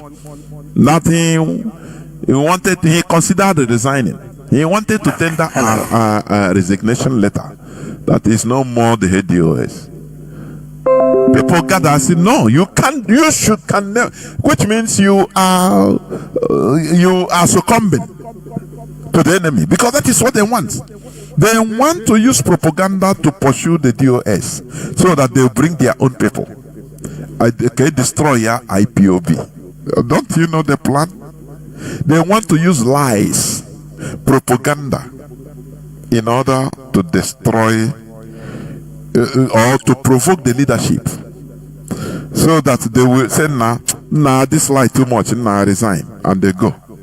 Now the enemy, they will laugh, they will go and bring their own people. So yeah, you are the head of this and now, yeah. From there now, a teacher IPOB, because they will the same thing. They will bring their own. They will disorganize everything, offset everything. Man, IPOB was here past tense. But as a coaching, there is no two ways about it. That is what I want you to understand. The bottom line is no retreat, no surrender. Instead of throwing away our thing with annoyance, we pick our thing with annoyance. Let me stop here. I will go into a few minutes break, so that when I come back, I will open the line so that people we start calling in. Do not go away, I'll be right back. Me to take all the office staff of the Ministry of Labour to help expected that the nationalist leader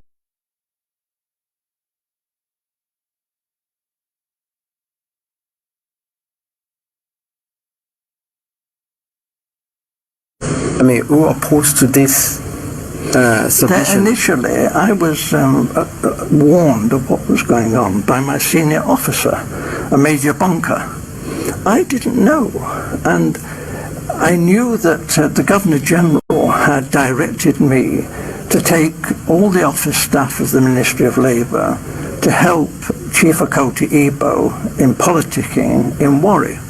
And this was most irregular, and I refused to do this. Having refused an order, I knew what the drill is. You resign. I resign my post. That is the proper thing to do. What they did then was rather devious. They persuaded me to withdraw my resignation, and when I did, they sacked me. It didn't go through, but I thought this was a bit low after I'd resigned and was prepared to leave the country. This was not very nice behaviour. They later withdrew this and said that I had been of some service to the state, and actually commended me for what I had done, and said I could leave Nigeria with splendid testimonials, and we shook hands on this. And this was done with the recognition of the Deputy Governor-General, Sir Ralph Grey. And then I left Nigeria the first time and took up a job as a personnel officer, a very big job, with the Esso refinery. And then government came after me, declared that I was a traitor, and I had betrayed the British people, ought to be imprisoned, and then they came to me again and said it's all been a big mistake, dreadful mistake. I'm a jolly decent chap, Oxford chap, and they put me on a plane straight back to Nigeria, where I'd make up for the time I'd been away. There was a great deal of good work for me to do, and we fell for this. We shouldn't have gone back, but we did. Now, if you recall what you said about the role of the Governor General and the attitude of the British government,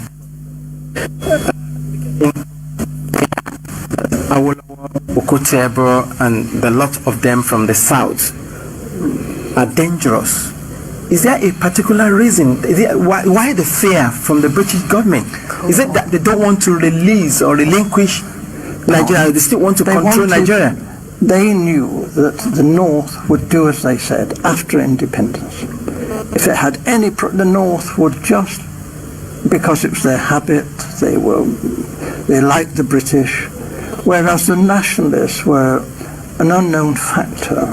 Actually, when they took the flag down and hoisted the Nigerian flag, not one of the major nationalist politicians was there. They weren't even on the platform. This was incredible. These were the people who had sought independence. The people in the North didn't want independence. They didn't want the British to leave. So this was a farce. And for most Europeans who were very... Welcome back. This is Radio Biafra House of Service, coming to you through Radio Biafra London. My name remains Mazi Jonathan Chinedu from Olu province of Biafra London. We are here live and direct. Today is the 21st day of July 2025. Tata Bo Obochi Orie. Our lines are now open. And before that, let me also reiterate a bit, because even this step I will play it another day, I will continue. This man said that the Nigerian government, because he was asked, what is the problem? Why did the British want to fix Nigeria this way so that the North will be on top? He said because Britain will get anything they want from Nigeria if the Northerners are running Nigeria. Is it not what is going on today? Let me play just 1 second, people, before you call, please. Just 1 second. Listen. after independence, if it had any, the North would just, because it was their habit, they liked the British, whereas the nationalists were an unknown factor. Actually, when they took the flag down and hoisted the Nigerian flag, not one of the major nationalist politicians was there. They weren't even on the platform. This was incredible. These were the people who had sought independence. The people of me declared that I was a traitor, being away. There was a great deal of good work for me to do, and we fell for this. We shouldn't have gone back, but we did. Now, if you recall what you said about the role of the Governor General and the attitude of the British government in particular, regarding the fear that Awolowo, Okotie-Eboh, and the lot of them from the south are dangerous. Is there a particular reason? Why the fear from the British government?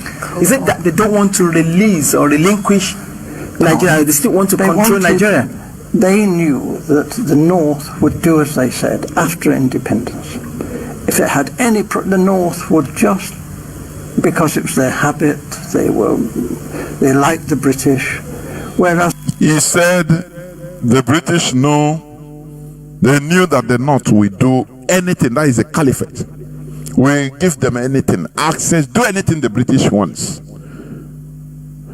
They don't trust the southern politicians. Do you see that? These are the people that can resist and say no. He said, because the man said he was shocked even because the Northerners, they didn't even fight for independence. But Britain carried the whole thing, carried Nigeria, give inside them. Manipulated, falsified the census to favor the North, that they are the majority. That is what you are seeing today. When you see statistics, you carry it. That is a lie from the pit of hell. It is done or recreated creation of man, British. They did all these things for a purpose, to have access to Nigeria, vast anything they want, both mineral resources, both natural resources, both human resources, so that when they knock gong and say no, we need 5,000 Nigerians to come and start packing shit in our land, people will be. This is now that question has been cleared. Let any other person come and ask the question of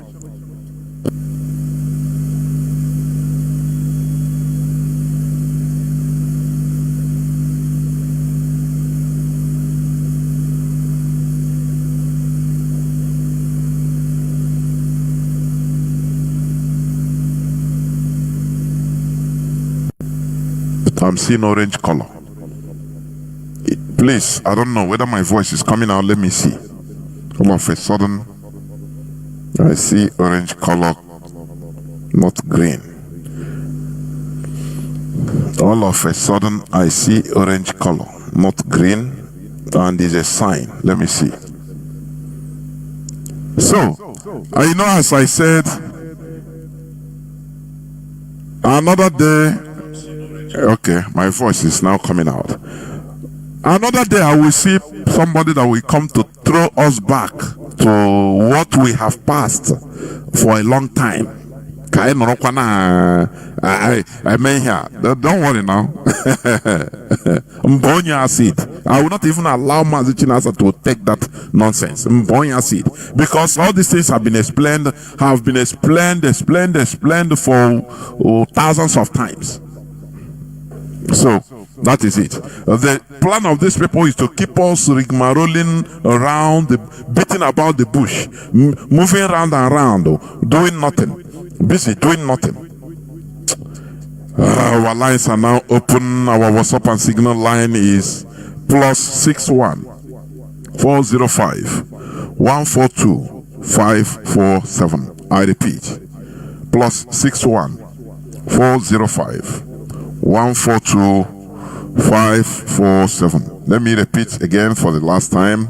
+61 405 142 547. I have callers already. Caller on WhatsApp, please. Can you hear me? Mazi Ikenna, can you hear me? Caller on WhatsApp. Mazi Nnamdi, I hear you. There, Dodrege, welcome to the program.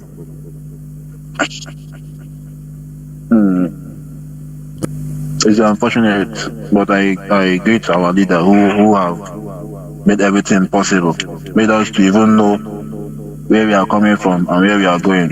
And has even given us hope and a future. May his days always be long. More strength, more wisdom, because I know that God is giving us wisdom in many aspects of life, but his own is over. Somebody that has seen the future. Somebody that, anyway, my own plea is to support this our struggle. I don't know how we expect to move forward without fun. I'm not, because that call day before yesterday, I just endured to the end of the whole time he took, and he tried to claim that he is not an autopilot criminal, because they all know that they have failed. There is one of my neighbor that have always championed it. I don't even have time to even ask him how far he goes, because some people in life, it's not their fault too. Some people are wicked. Some people are I will not say they are doing it unintentionally. Okay, you're not an autopilot criminal, so that means you are not siding anybody, but your own aim is just to destroy what we are doing. Anyway, I don't want him to take our time. What I'm asking of our people is support. Anyway, you are going to support. Even see, you don't even need to know. You don't, when you come when two people are fighting, you first of all side your brother before even asking what is happening. What we are talking about, what concerns all of us. Even if you are not in the country, you should see what is happening.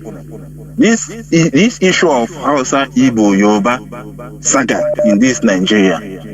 If by now you cannot differentiate your left from your right, if by now you don't see that you are a slave in Nigeria, if even our brothers from the coastal region, Calabar, all these places, if by now you are not seeing yourself, you are still seeing yourself as a Nigerian, or you still claim that, how do they even say itself? This was so Igbo. I'm a proud citizen of Nigeria.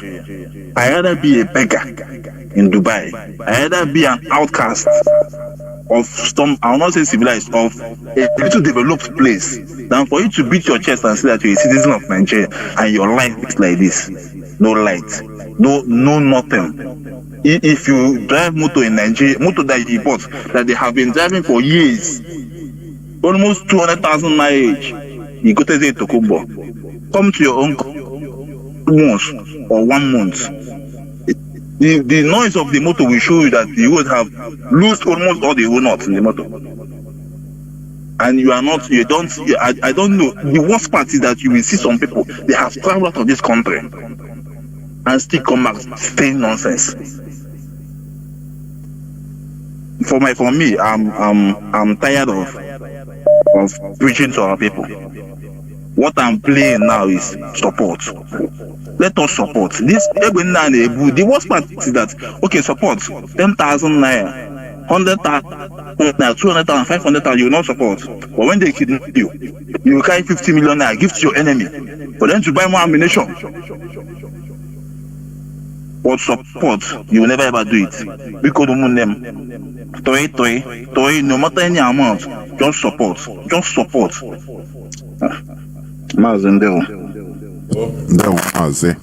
Thank you very much. And that is what we are saying.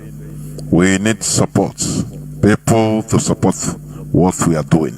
That is it. Caller on the signal. Mazi Akas. Let me see. Mazi, are you there? Can you hear me? Yes, Mazi Jonathan, I can hear you. There we Welcome to the program. Good evening, my beloved brother. I'm so much happy today I can be able to arrive back home recently and to join this program. First of all, before I say anything concerning all that you have said today, and I want to use this opportunity to thank our comrade, one of our US members, Mazi Jonathan, for all the enlightenment and using his own time to come to this program to explain to our brothers and sisters how far and how well IPOB have been doing and things we're supposed to know, because it's stressing most of the IPOB members, those of them that feel weak sometimes. Whenever we hear their voice, it quickens our mind in what we are doing.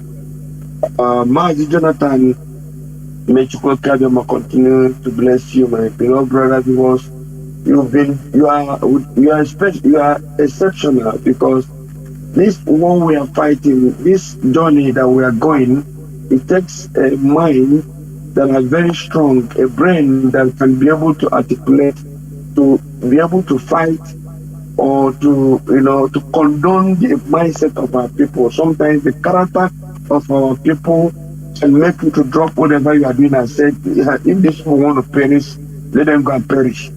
But when you turn back and know that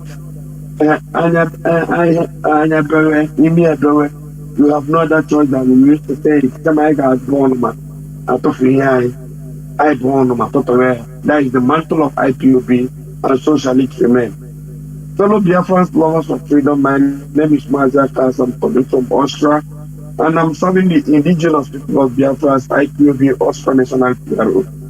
Mazi Jonathan, many things have been happening right from the day one we started this struggle through our leader Mazi Nnamdi Kanu till today, and many people thought that this journey we are going is just under 1 year and Biafra will come. Behind holding our freedom is something that we must fight it collectively. We must come together and fight this, to make sure we liberate ourselves from this bondage we find ourselves in Nigeria. How can the head of the house suddenly turn to become the tail, and the tail becomes the foot? Just exactly what happened in Imo State. That the man that took fourth position in gubernatorial election, and in a twinkle of eye, under 6 months, he now from fourth position, he becomes the number one, and the number one now go to the fourth. It is unbelievable. This is what even we has found ourselves in Nigeria. After Zik have championed for the independence of that country, at the end of the whole matter, British collided and took the power to the north by making Tafawa Balewa the prime minister, and the man that fought this thing now become only a portfolio carrier at the name of president. Now, after Zik has gone, in a quick situation, and I look at the situation we find ourselves in Nigeria, everybody is suffering. Any uprising in Nigeria, Igbo people must be a sacrificial lamb in that country. That led to Aburi. When the killing was too much, the Ujuku went to Aburi with Gowon to make sure this problem would be solved. After all the deliberations and they agreed on what to do, when they came back, the same British asked Gowon not to do the right thing, and now British told Gowon that we are going to help you to fight this people to make sure you kill them. And they did. Our people don't go back to history. We don't go back to recall what has happened to us in Nigeria to know that Nigeria is not a place for us. Nigeria is not a saving place for us. Rather, our blood has been a sacrificial lamb that anything that happens in Nigeria, evil man must pay a price. It's either they burn your shop or they kill you in the north, using our people in the north to threaten us that are living in the south. Anything, or even in southwest, in Yoruba land, it's either they burn your shop when you go to Christmas or destroy your properties. Use a bulldozer to bulldozer your houses down, go to your market and destroy everything for the sake you want to be in Nigeria. We are helpless. Look at the same thing. This what Zik did is with the same obituary is now trying to near the name of what we him back on with him. Now they are bullying him. Who is going to help him? At the end of the day, if they catch him tomorrow now and put him in the prison, which Igbo man is coming to plead for me to come out of prison? While he knows that some of them that are inside the politics, some of this is his so-called idiotic brothers that are inside his politics with him, they hate him. They don't even want to use eyes to see him. Rather, for them, it's better for a Yoruba or a Fulani man to be a president of Nigeria than their own people. They can't support him.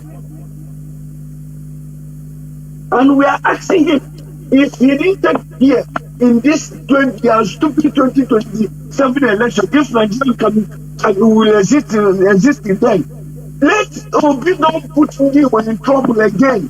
That Igbo people is going to pay this. They are going to kill them again. This is something they did in 2023 election because of Obi and his Labour Party. We don't want to see this thing again. We are not part of Nigeria. Either the better that our people will give a voice. Let this nonsense they're going to do in 2027 be between the West and the North. So that if they are killing us, we know the reason why they are killing us. They are not going to kill me because of Obi. Because we know, even if you vote Obi tomorrow, they will still win the election. Nigeria is a place that your vote doesn't count. You are going there to speak your blood for these bloodsuckers. Earlier the better. We advise ourselves now. Those that know Peter, we should go and tell him. Just go and take him to Syria and go arrest. And allow these people to kill themselves.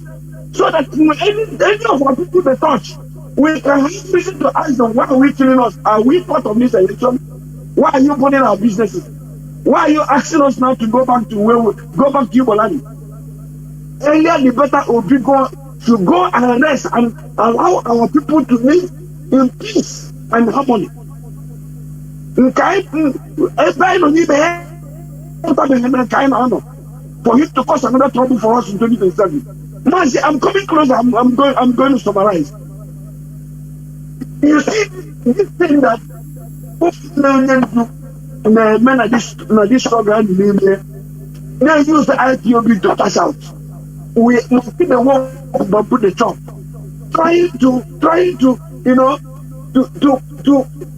lure these DOS into something they didn't bargain for, or for them to use verse to abandon this.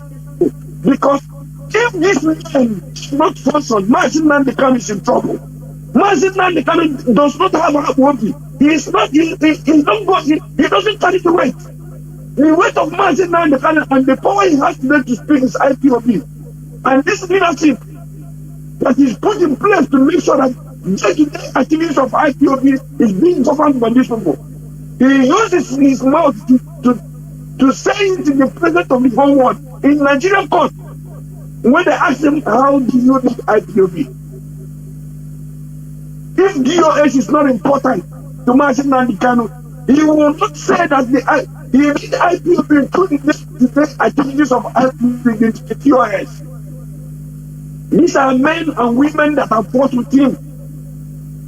These are men that have stood in time of temptation. even in the time of, you know, they want to sacrifice them for what they don't know. But they said we cannot abandon this man. Senior the better our people should run around. Let's join hands together to make sure we liberate Mazi. We go and bring Mazi Nnamdi Kanu in this camp where the enemy has kept him. Together we can do it. But we are going nowhere. Mazi Nnamdi Kanu now rule. They will go to this politician and take money. Go here and take money. Go here and take money. Represent IPOB. I the Kukuya I say that the how did they say it in the Bible? I say that the sheep knows his their shepherd. Mazi Nnamdi Kanu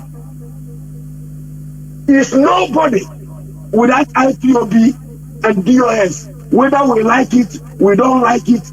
The respect Mazi Nnamdi Kanu wherever he is today is because of these things we are doing. Because of IPOB. That's why Mazi Nnamdi Kanu can be able to, when he speaks, Nigerian government and the world will listen to him. And this is why he probably said, you cannot kill me, because he knows that IPOB is behind him. Mazi Nnamdi Kanu should be mindful of what they are doing. We will not forgive them in this calamity they are committing in the name of IPOB, using IPOB to rob the land while these men and women and all of us are not sleeping, contributing our money. People are going down every day because of this struggle, and they want to rubbish what we are fighting for. We will hold them accountable. It doesn't matter Mazi Nnamdi Kanu is their brother. We will hold them accountable. And if Mazi Nnamdi Kanu is to stand before them, we will hold Mazi Nnamdi Kanu, because Mazi Nnamdi Kanu has cost us pains. Of course, guy pain. Many of us have died because of him. The Lord we portray on him. When he was kidnapped and returned to Nigeria, most of us had him for 1 week. Most of us fell sick. No, for them were behind BP. Because the Lord will help for him.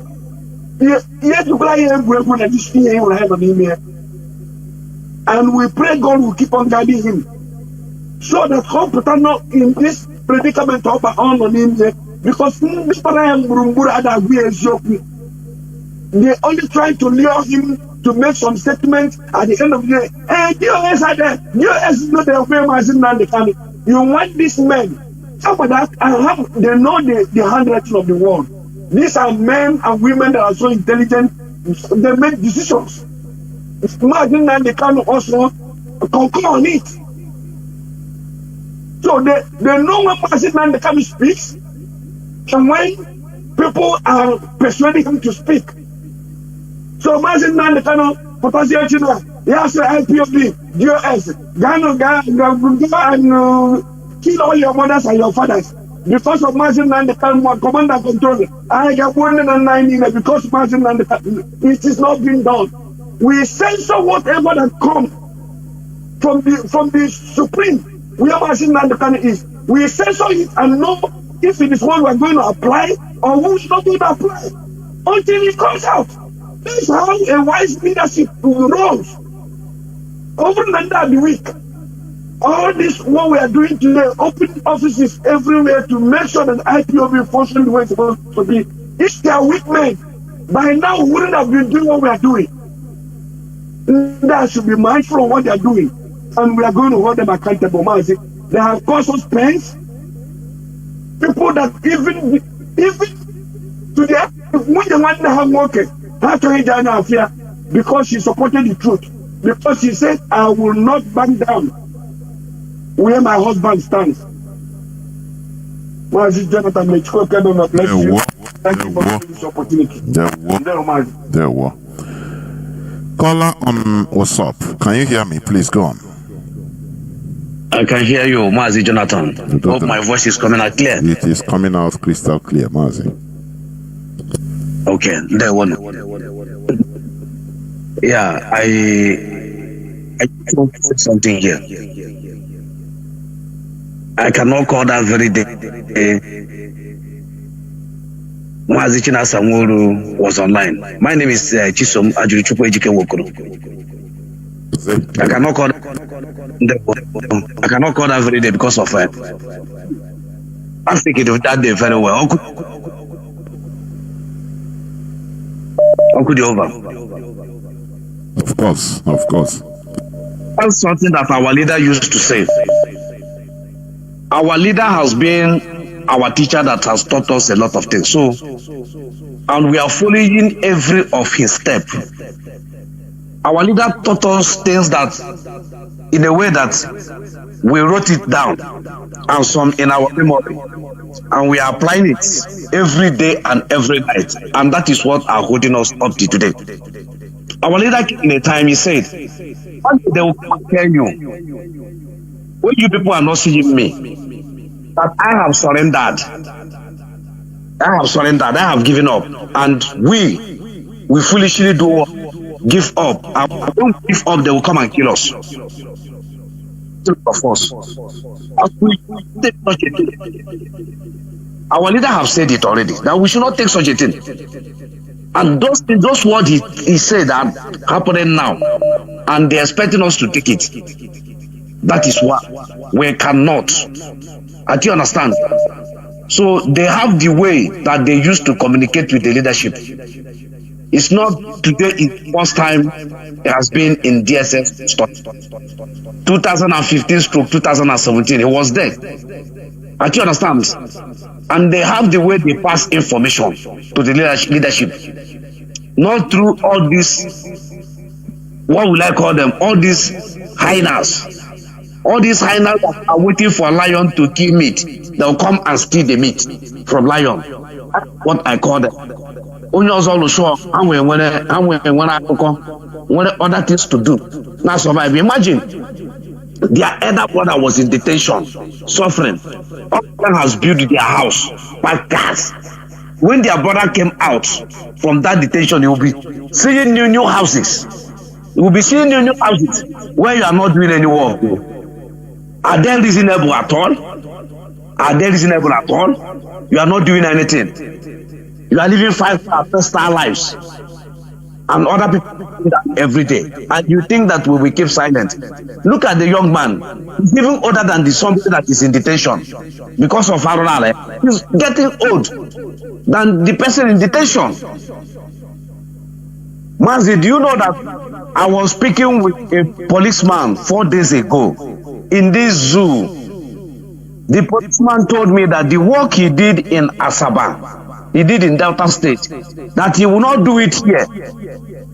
That when he was in Asaba in Delta State, that his bank account was so large that he did a top job there. But since he came back in his hometown, that he cannot do such work again. His hometown is where? Is in the north. Yes, his hometown is in Boko, in Benue State. Boko. Okay. I met him in a mechanical workshop when I was doing my vehicle. So we are just saying things about Nigeria. He's a policeman, and I saw the uniform. So I now start telling him that if at all there's something like state policing, he now start laughing. That is when he start telling me these stories. I say, why can't you do the job here? The job you did in Asaba. He told me that if he did it here, if he do the job here, when he retire, he will still be among his people, that they will bring him down. I said, oh, but it's good to do that job in outside place that is not your own place. He said, what will he do? What will he do? I said, God. For our people to know what is going on, a policeman is still serving policeman. I tell him this way, say, now your bank account is not large again, because you cannot kill your people, you cannot stop money from them, but the Igbo people are good for you to stop money and kill them and label them IPOB and label them whatever you want to. He only laughed. That is how the job is. That is what he told me. That is how the job is.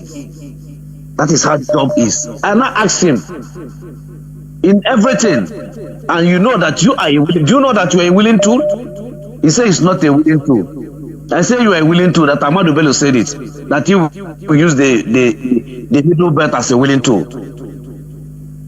that Ahmadu said it. I say when Queen Elizabeth or when King Charles is coming to Nigeria, where is your king? I haven't seen your king to sit down in the comfort or in the midst of all those people, or the Ochidama or the Ata of Igala. We only see the white kings, some of them to come and you now accepted that you are a minority in your own country. That is shame to you as a policeman, you to say that you are a minority in your own country. That I have never heard it. All the whole country I have been on this earth, I have never heard somebody to be a minority in your own country. Why I'm saying this is because of what Harold Wilson are saying, how they rig, how they manipulate the census. That the first census, even I told him that the first census, the population of the Igbo people are highest. That in anywhere you go in this world, after the indigenous people of the hosting community or the hosting country, the next population you will see there are the Igbo people. When the Igbo people travel from Lagos or from Kano to everywhere, every of the city will be skanky. Nobody you will see there again. You will not see any person there again. Do you believe that? How will they not be the majority? They are not the majority. I now take him to June 12th, when late Professor Hof blocked the whole border, that the Niger, the Chadians and other people will come and vote. When he blocked there, Kantofa win in his own community, in his own booth. Abiola won him in his own booth to tell you that these people are not, their population are less. I've never seen where in the desert their population will be higher than those that in the rainforest. It never work. That's why if snake bite you here in the north, the person will die instantly. But snake can hit you in the east, nothing will happen to you. They will only tie it and you will get yourself. Because their snake here never see the palm tree that the one that in our side, that the Venus will bring the venom down. The venom, the poison down, because you never see it. Even ordinary ant think you here. Mazi Jonathan, you will, even as an adult, you will cry. To tell you how here is. To tell you how here is. We have no people to speak to us again than IPOB. Look at ordinary Edo, that the Edo man or the Edo governor, that they don't even have up to the Edo speaking local government in Edo state. They don't even having up to 18 speaking local government that make up the so-called Ebini there, and challenging a man that has the majority. Challenging the man that has the majority, telling him that he will not come to his state to campaign, and nobody call it hate speech. The Abialia of Benue State has said it again. When they hold the SND, according to them, in Lagos, because of what the word he speak, none of the Igbo king, even him never tweet, or because I'm following on Twitter, even him never tweet to release that man, for that man to go. He has never said that. Other people are there in the Igbo land. Nobody said that. And the one they call MC Olomo said that he will kill the Igbo people if they did vote them. The Oba of Lagos still make the same utterances, and nothing happened. Now the tiny tribe or tiny language in Nigeria now, all of them are standing up because the other people have speak it and go free. Nobody come to challenge them.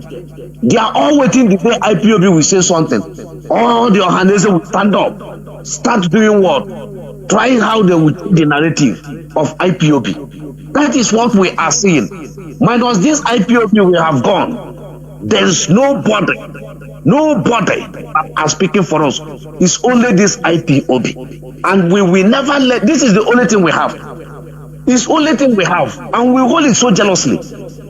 If you love your children, how you jealous about people coming to talk to your wife or your fiancé or your girlfriend? You don't want any man to near it. That is the way we love IPOB. Even more than any other thing you are speaking on this earth. We will not allow you people for what we have suffered. People cannot go to club. People don't go to burial. People don't even coming back home because of IPOB. People have been in exile for many years. Not even going for public function again because of IPOB.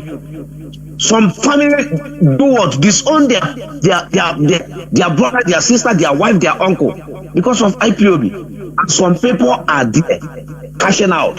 Some people are there making mockery of us. Look at even the lawyer, so-called lawyer, Aloy, that I see in Ubokoro. Road safety catch him, stopped him. He cannot defend himself from road safety. Look at the same road safety that stopped him, stopped me. What they are asking him for is what they are asking me. My fire extinguisher has gone from green to red.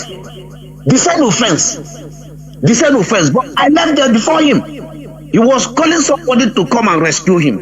A lawyer. Smoking everywhere. I was looking at him. Lighting cigarette everywhere. I said, look at. Look at this man. Look at this man. I said, I will stop here so far. We will not give up. We will continue fighting till we make sure that what we are fighting must come. No going out. Thank you. There were Mazi. There were. Thank you very much. We must continue. Caller on Mazi CJ. Can you hear me?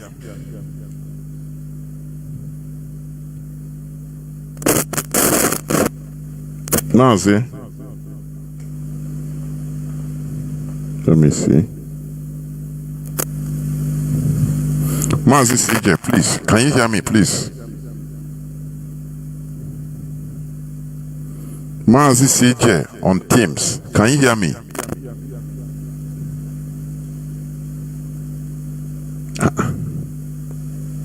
Mazi CJ, can you hear me?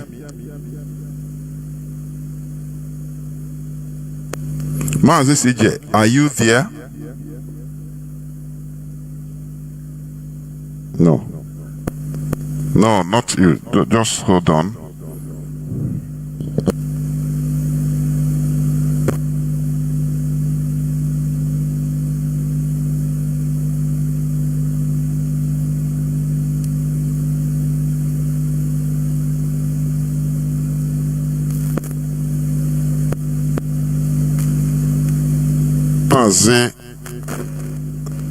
Let me see. Caller on WhatsApp. Can you hear me? Caller on WhatsApp. Please go on.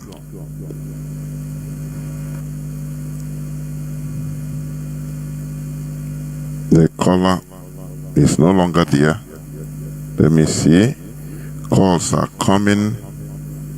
Let me see.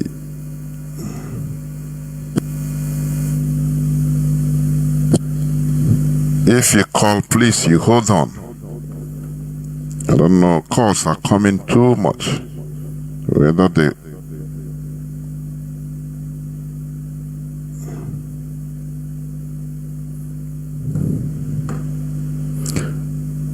Caller on WhatsApp, can you hear me? Please go on. Caller on WhatsApp, are you there? Please go on. Oh, Mazi Jonathan. There, please. If you call, be attentive. Be attentive. No, I'm attentive. I'm attentive. Go on, please. So, thank you so much. So, Mazi Zogu and his group. You know that you keep saying that CIA worked with that guy, but the problem is that our people have not really analyzed the way CIA used those guys to get us into trouble. M16, not even CIA, the British intelligence. Yes, British intelligence. Do you know? I think one thing our people need to do is that we have to go and start reading all the documented account of what led to the civil war, the lives of all those coup plotters.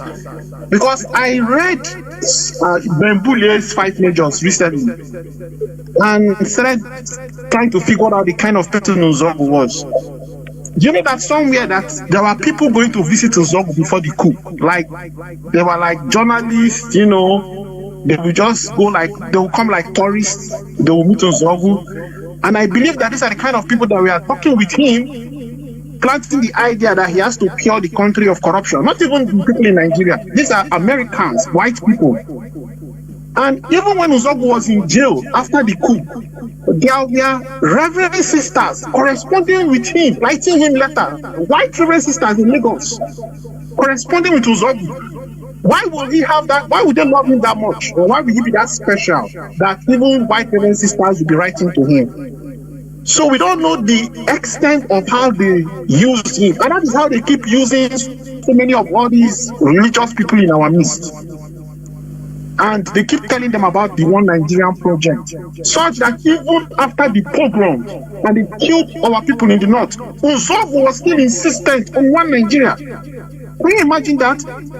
That is why anytime I see any Igbo person that is pushing this One Nigeria agenda, I'm always worried and afraid of that person. It's a threat. It's a threat to our race. My grandfather told me that. My grandfather worked in coal. When the British were leaving, his British boss called him and told him his name is Patrick. He told him, Patrick, come.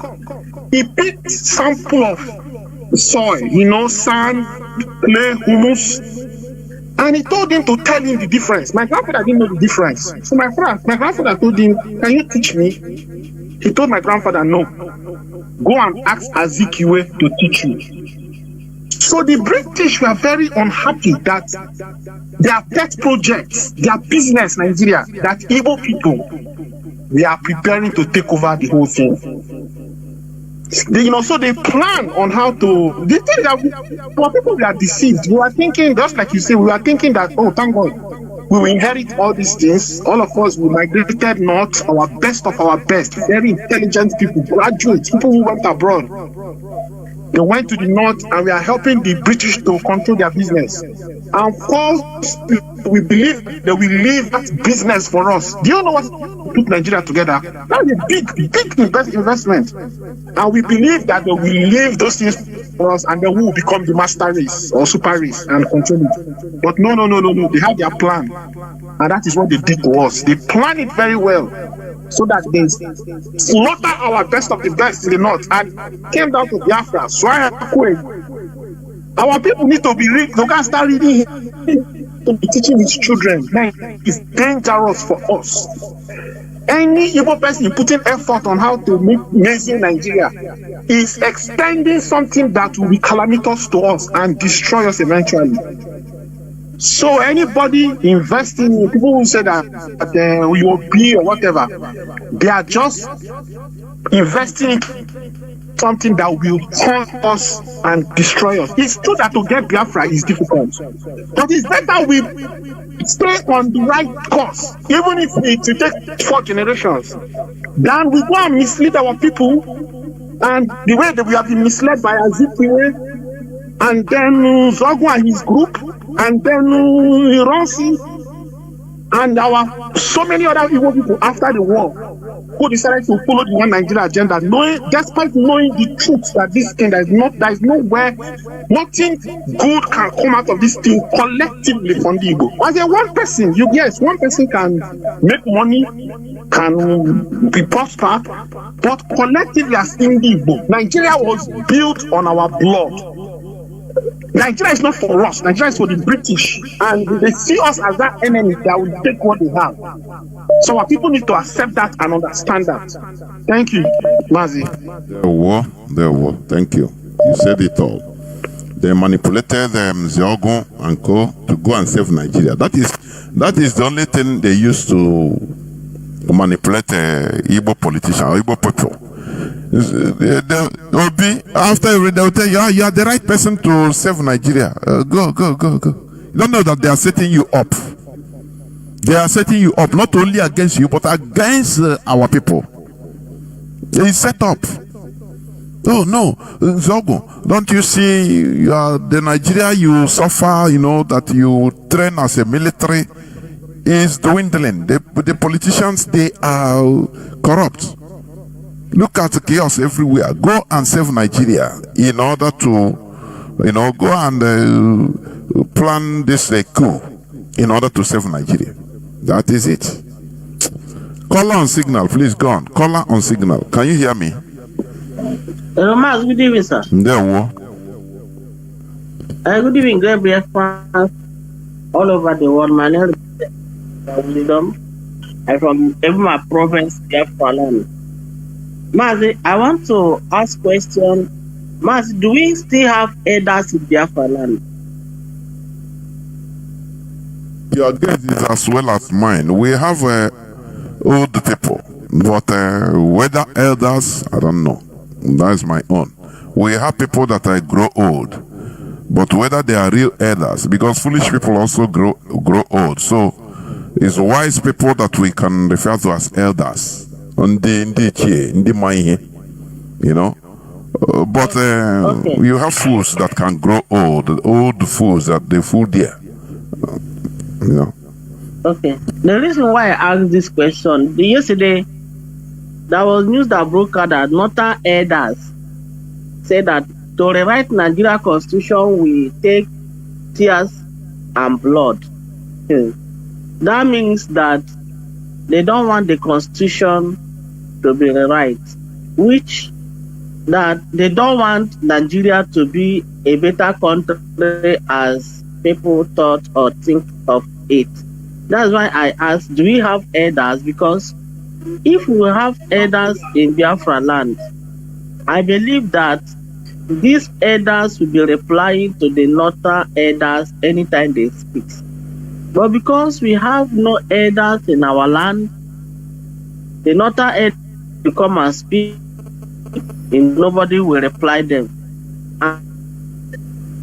Youth of Biafrans, because now if our elders are no more acting, we the youth cannot also keep quiet. We are replying the northern elders. If the constitution of Nigeria will be the right with tears and blood, we the Igbo youth, Biafra youth, we are ready to rewrite that useless code. Well, we are not rewriting, but we are going to get our own country with any means, by any means which they want it. Because all this nonsense will stop. We Biafra youth, we are ready to defend ourselves to make sure we separate ourselves from that useless their constitution.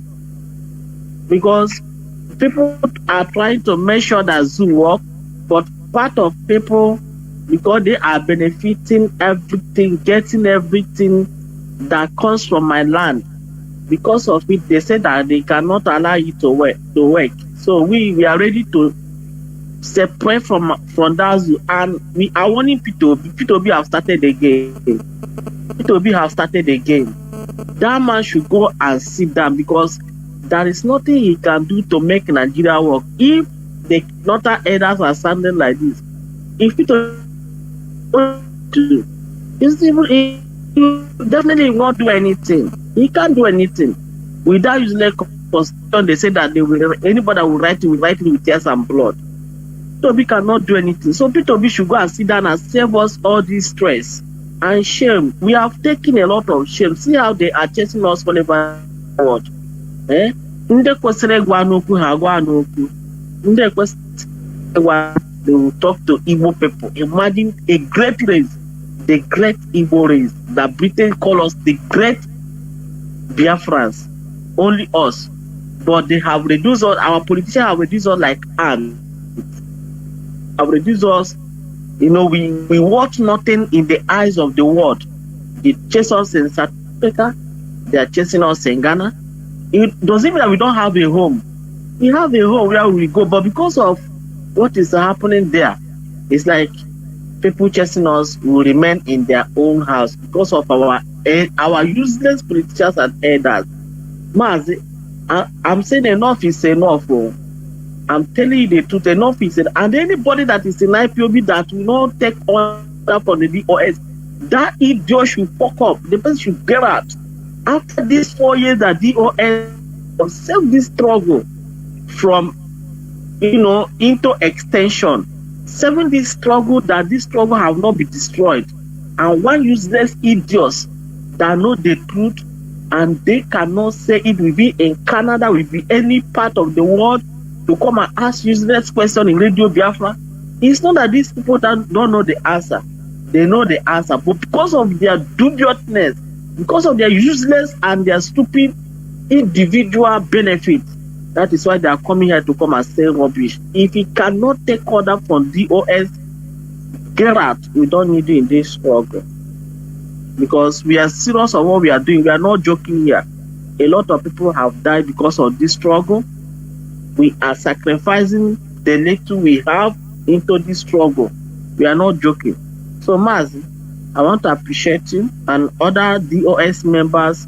They should keep up. We are with them. We are not backing that until Biafra is restored. Thank you, Mechikoka and bless you.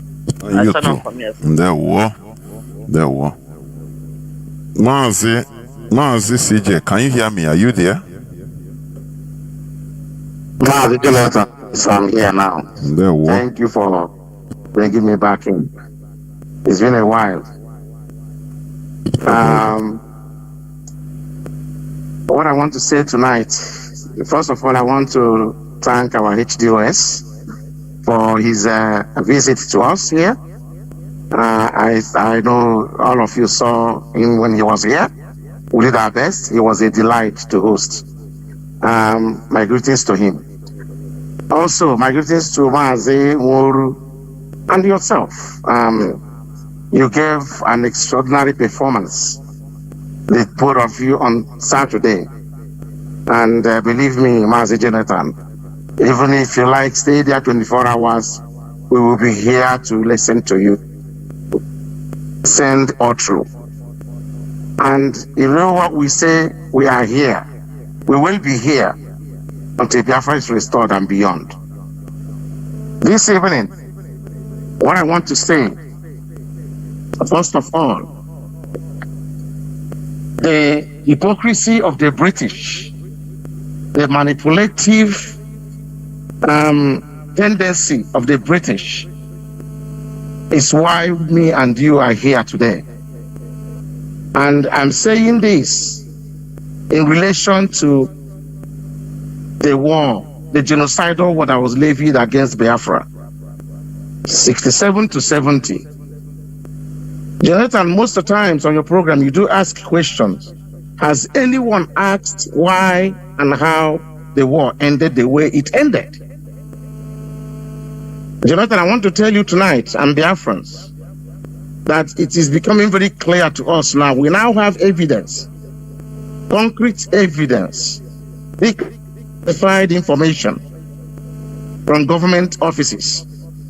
I wouldn't say which government that is, but if anyone is very, very attentive and following events, particularly event in London, Onyendu's wife made the reference to such government and people with regards to their own struggle.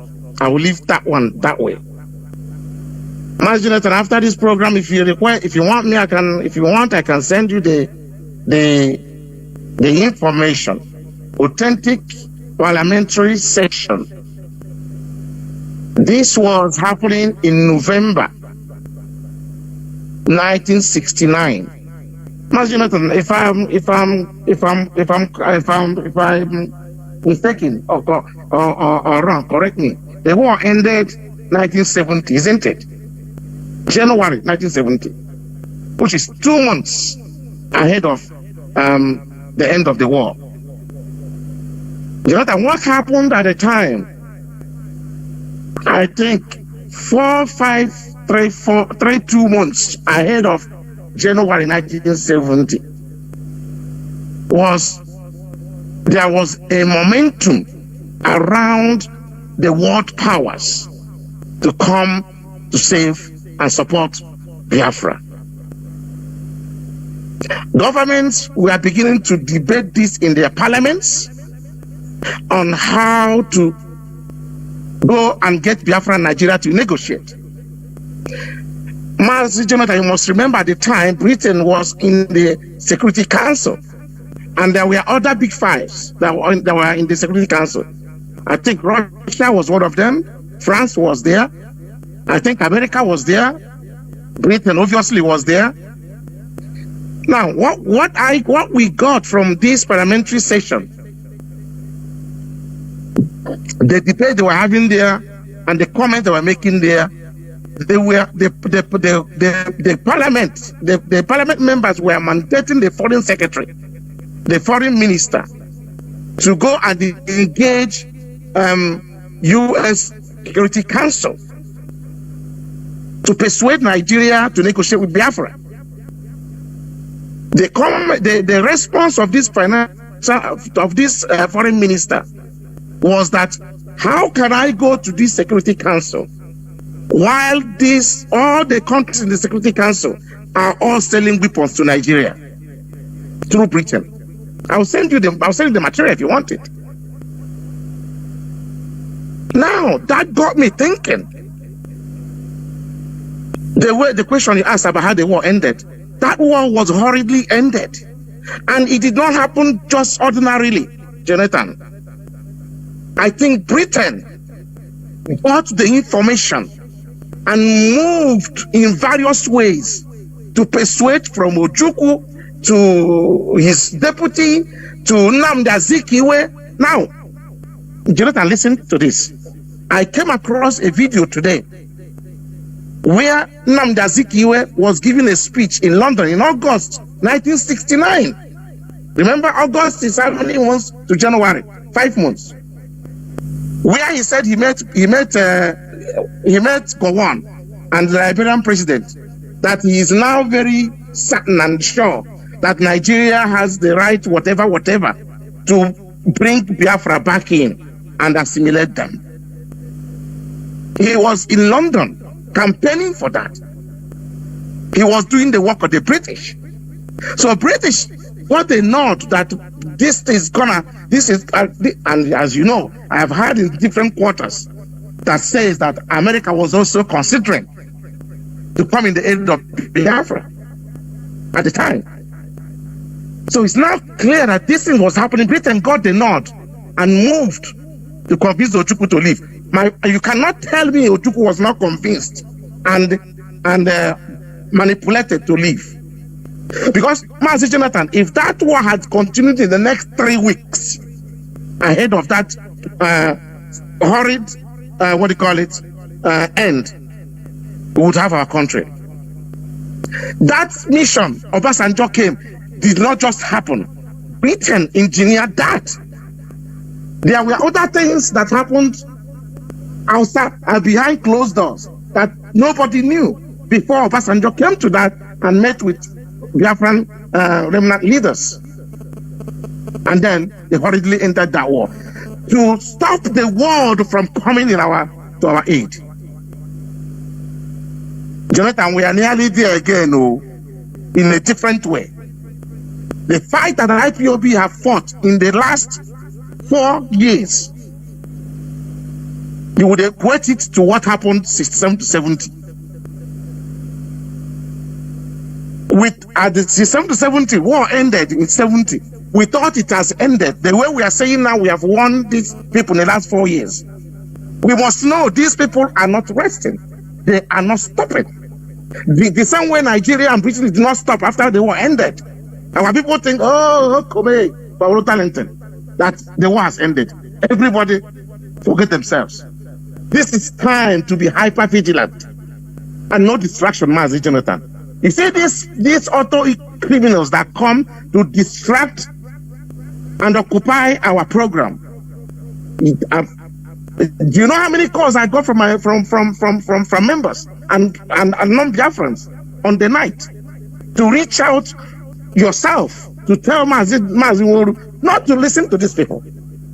But in hindsight, I now find why Mazi Nnamdi say leave them. I deal with them. And I'm glad you're saying that will never repeat itself again. These people are like, those days when you have cassette, you play, you pause it. And then you go wherever you want to come back, you start you unpause it to start. These people their brains seem to have been paused in 2021. They begin to replay their head now, their cassette. They did not know that the music they were listening in 2021 has gone past where they have replayed it now. That's why they came asking those questions of 2021 that we've already dealt with a long time ago. Now, Jonathan, you spoke about either yourself or somebody here spoke about ESN support. I want to tell you, I don't know the reason why we have to beg our people to support ESN. I'm not surprised because ndị Igbo like to wish away their reality. Anything that would distract them outside of from their reality, they love it. That's why River came and swept all of them complete. Now, do you know, as we speak, now I'm not against Ebukobi. All right? Do you know he's going to Ireland? As we speak, tonight, they have raised 65,515 for him. Euros. Mazi, are you there? Listen, go on. As at tonight, anyone can ask anyone in the know. People contribute 3,000 from single person, 2,000, 1,500 to get Ebukobi to come and say Omitra Fancha. Now, it's their business. But why is it so difficult for our people to contribute to support ESN that is minding their bushes, kicking these people out? Why is it difficult for them? Imagine just one country for someone coming, contributed this. Our ESN is in the bush. Mazi, let me tell you. Do you know why they sent all the Fulanis in the bushes? The reason they sent them there is to make sure our people, when they're gonna chase them from the city, they don't know where to go. And so that the Fulanis are already in the bushes there.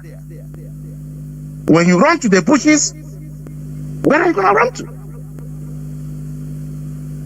I am asking our people, why can't we support ESN?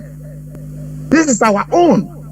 Chukwokika Biama have given us this through Mazi Nnamdi Kanu and IPOB. It is now crystal clear after 38 people also loves IPOB. Don't forget about these shenanigans from Nigerian government and the rest of them. I'm still asking our people tonight, please let us support ESN. It is our own. We cannot stay here and let it filter away. Never. So, and lastly, in what I want to say tonight, the case of Onyendu, I am thinking that the zoo have some plan that can be overwhelming. I have that fear. And I'm relating it to one of the dreams I had while Onyendu, I had while Onyendu is in detention at the moment. Even though they're planning to do that, I'm going to say it tonight. If they're planning to disappear Onyendu, let them think twice. Because Nigeria have found themselves in a cul-de-sac. If they let Onyendu go, they give him what he wants. And they don't want that. The British don't want that. British and their cohort, they don't want that. The Igbo politicians don't want that. Their best bet now is to seek a way to disappear Onyendu. Not maybe to kill him, but to disappear him and get these morons that are around him to know where he is. And deny DOS and IPOB. They know where he is. To know where he is. And they will aim to achieve about 6 things. 6 good things. Number 1, continue to cause confusion amongst our people. Number 2, get our people to continue to begin that DOS and that leadership the way they did in when Oyendu was renditioned, weeks, months after Oyendu was renditioned. Now, to stall his case with them, this particular charade of a case, to stall it, or rather pause it, so that it's not over, it's not finished. And any time he appears like Oyendu appeared back in 2018, I think, they will kickstart the case again. It continues. Number 4, or rather, is it number 5? Attempt to continue to destroy IPOB. Which, you know, it's not going to be possible. Then, number 5 and 6. To continue the persistent insecurity that are causing in Biafra land, with the aim of destroying Biafra land completely and the people living in it. It will be a win-win for them, for Igbo politicians, for British, for all of those people that don't want us to be. Biafrans, I would say tonight, should brace up the zoo and their cohort and stop it. They are not stopping. Now, I'm not saying that they cannot release Oyendu, but we are watching. We are, Mazi Jonathan Chineke, we are watching. If they attempt to do this, I've said tonight, I've listed what I believe they want to achieve with that. But let them not think about that, because it could, it will boomerang. Mazi Jonathan, thank you very much. It is not a new thing that Nigerian government is keeping our leader in the DSS dungeon in order to monitor and manipulate to destroy IPOB. We know that. We know that. That is the thing. To destroy, to monitor. Any outgoing call, message, they are monitoring. Anything written, they are monitoring. The pattern in order to sow seeds of discord and to use his siblings in order to give divergent instructions. Onyendu say, they'll come to you, Onyendu say this and that, Onyendu. They'll go to the other person, counter what they said, give contrary. Now they go to another, the same thing, just to cause confusion. That thing you are doing, you see, they will come on this and say, why are you, but don't talk about it. They go to Ekperima. Continue what you are doing. Continue, they will come and say, why are you living in Ekperima? Yeah. We know these games. We know. We know right from time. We know the games they are playing. Caller on WhatsApp, please go on. Caller on WhatsApp, can you hear me? Loud and clear. There we Mazi. Welcome to the program. I can hear you loud and clear, Mazi Jonathan. There we go on. And thank you for picking my call. Yes, and the last interview with China Samoru, I'm among the callers. I made over 30 calls. But I want to thank God today for one thing. The Biafran mission is a divine mission. In as much as they came, like one of our sisters in America would say, Onye nenyo isi ya naputa. Dr. Tina in particular, to be precise. It was good that they came. What they got is to our own gain, because now, just like the last speaker said, It is total, complete vigilance for all of us. This is no more time to slumber.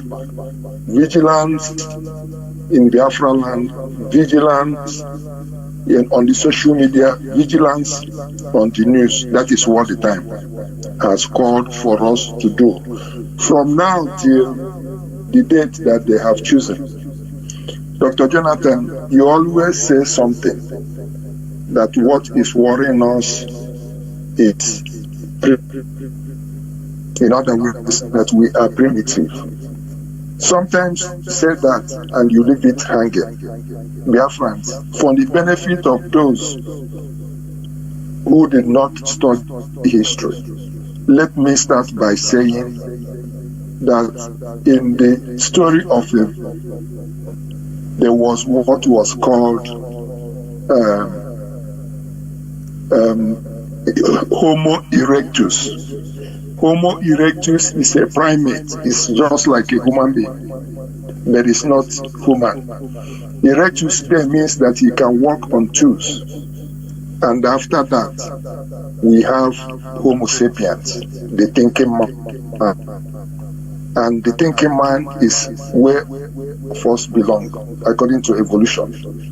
Now, when Dr. Jonathan talk about primitive or primitivity or primitiveness of African people, it dates back to Stone Age. And why do I say this? Because we don't reason, we don't think, we are not conscious of what is happening around us. Let me move up to politics. Dr. Professor P.L.O. Lumumba said something. It was by chance that I stumbled on it. And I want to describe what he said as Professor Lumumba's hypothesis. He said, and I paraphrase, that a European came to Africa, that they fashioned out about 3 categories of people. The first category are educated idiots. That is the word of Lumumba. And he was looking at Kenya when he was making that statement. Educated idiots. They speak foreign languages. They speak English. They have the mannerisms of the white man. They speak French. They speak every other foreign languages because they were able to go to school.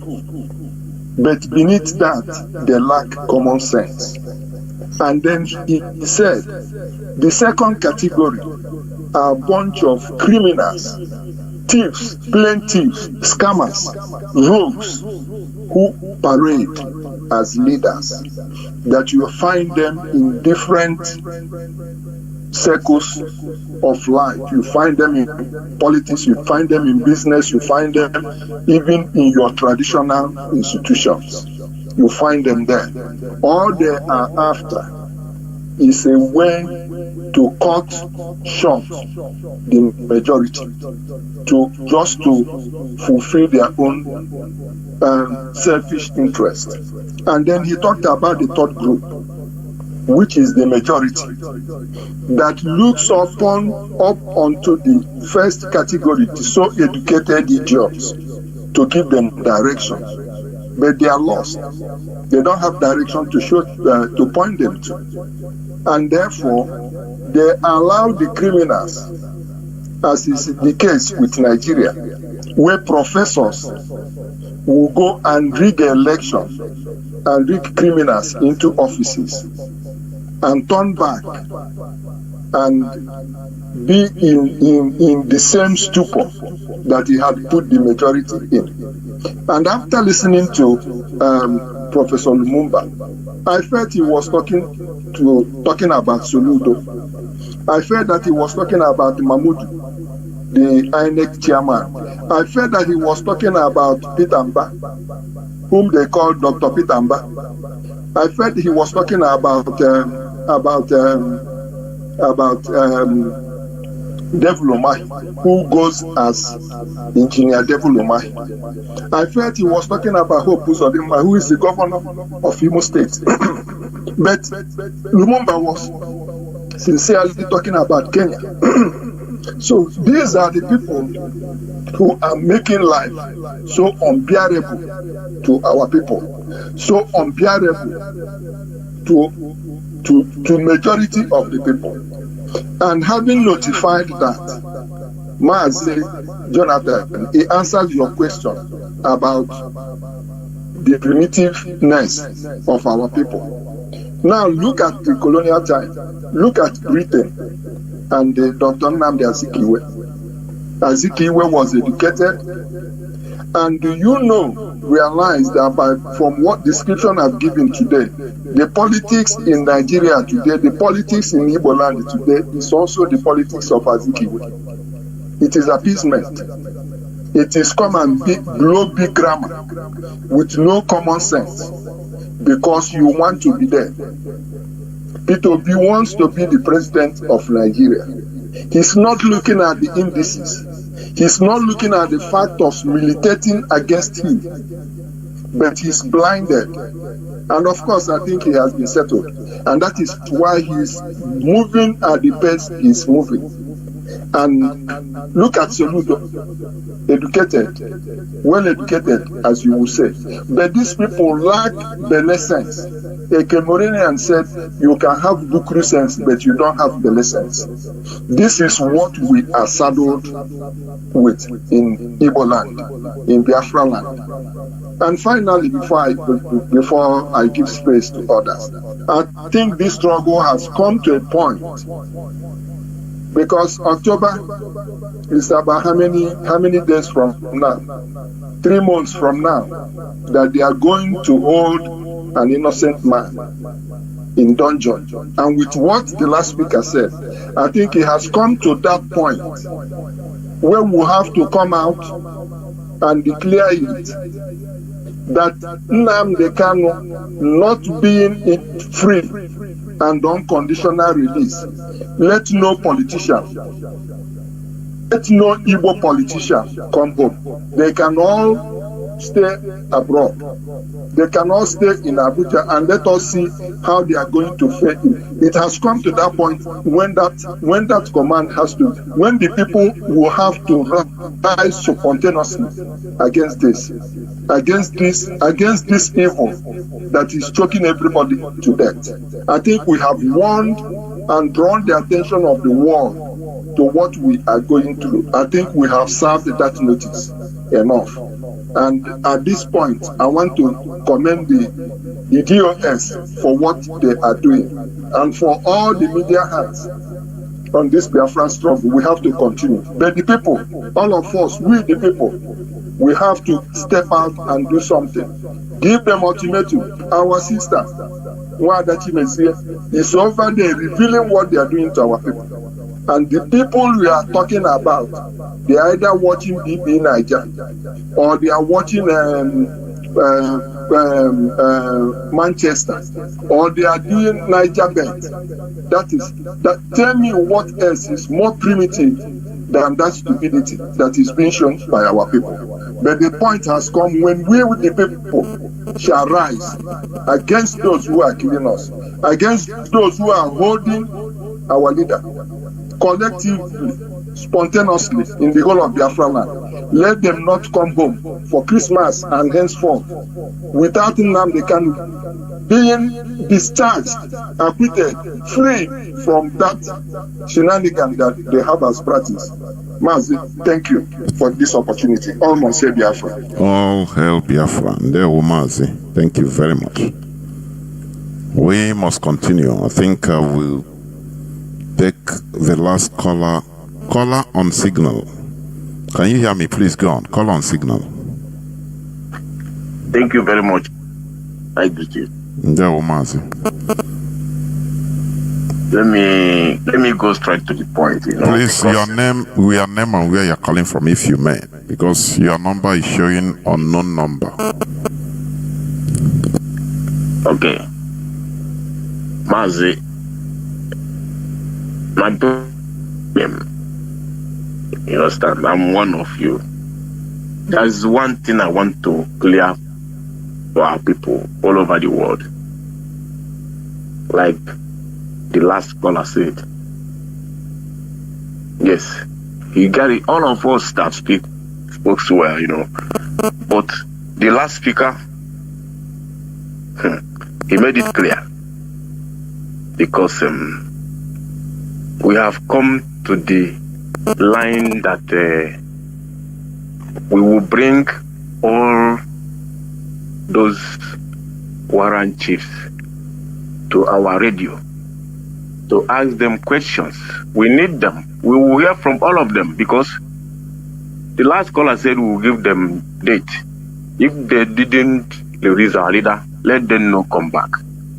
Yes, it have reached to that point. Yes, because they are like one of us. As again, is there any elder in our land? That is this is what our people are asking every time, because our elders are lying. They hold them captive. You know, they are afraid. They are afraid of saying the truth. And we IPOB, we are here telling them that they should not be afraid, because we are now here telling the whole world what they did to us.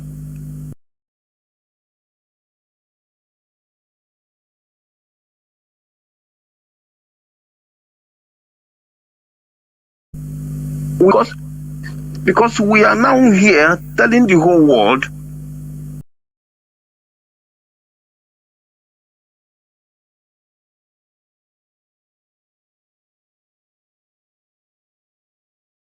no other time. We need to bring them out to talk, because enough is enough. Enough is enough. We will descend on them, Let them not think we are not seeing them. We are seeing them. We are seeing them. We are calculating all their movement. They are holding us down here. We need to bring our staff of authority, because we have our staff authority. That if you are lying and we point it at you, you will know. Maybe the person is not allowed to correct himself. Please, we bring those people to the Radio Biafra and Biafra TV. We need to bring them, because we are not joking. We are not joking. As our people said, we are not joking. We are not joking here. Thank you very much, Mazi. I greet my leader, Mazi Nnamdi Kanu, and the family, and all the lovers of freedom. Thank you very much. Thank you. Once I start saying you're supposed to conclude, please. Thank you very much. This is where I'm going to switch off the phones. Let me say something here. In this struggle, IPOB is championing the quest for the restoration of Biafra. We are doing everything for our collective interests, and everybody is needed. I say everybody. That is why we call on everybody, on people to join, to support what we are doing, either openly or secretly, covertly or overtly. What we should understand is this: even the Biafran elites, we need them. Are you hearing what I'm saying? We need them. We need them. There is no way we can, achieve this without some of our elites, our billionaires in different fields. That is why we appeal to their conscience to understand. Some of them, they are afraid. Some of them have met some disappointments before. I am assuring you, I'm telling you. Some of them have met disappointments. Can people ask yourself, why is it that Abaribe is no longer fronting, defending as before? These are things you have to be asking yourself. It's not everything we insult and judge with emotion. There are some things happening on the ground.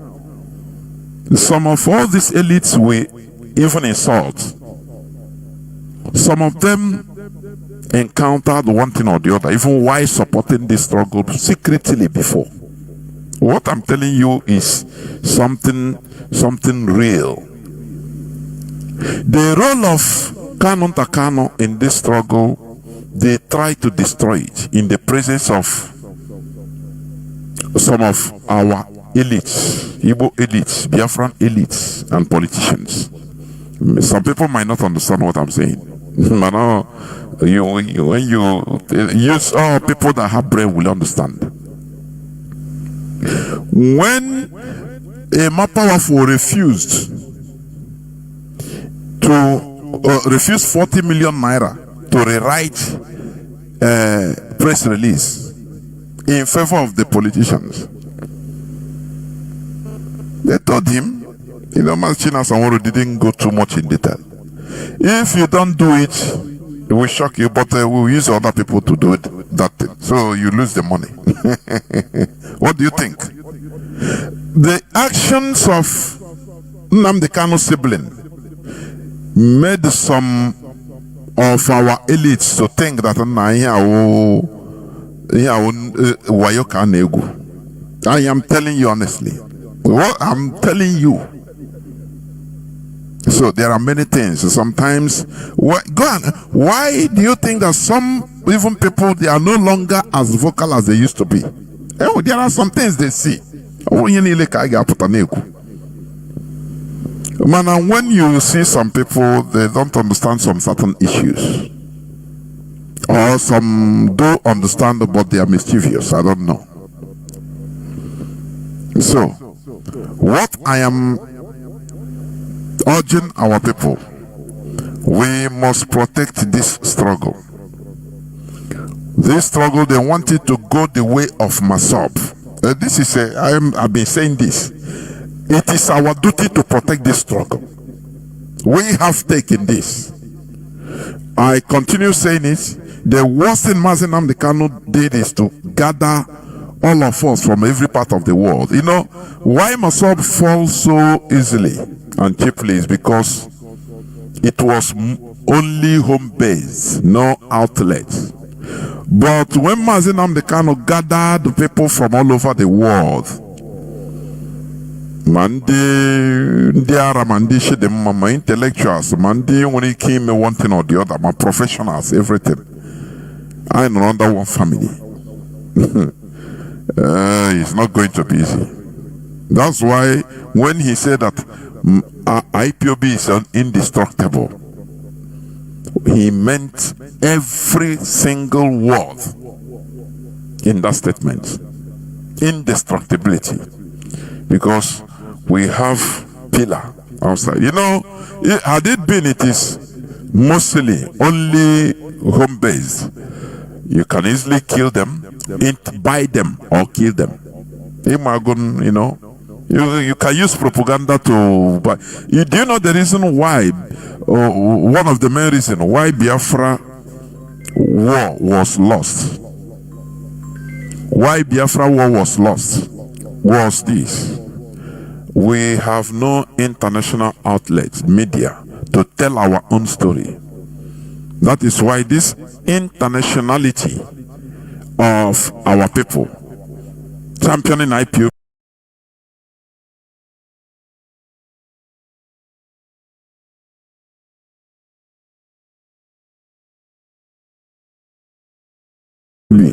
is very, very important. It is very, very internationality of our people. Championing IPOB is very, very important.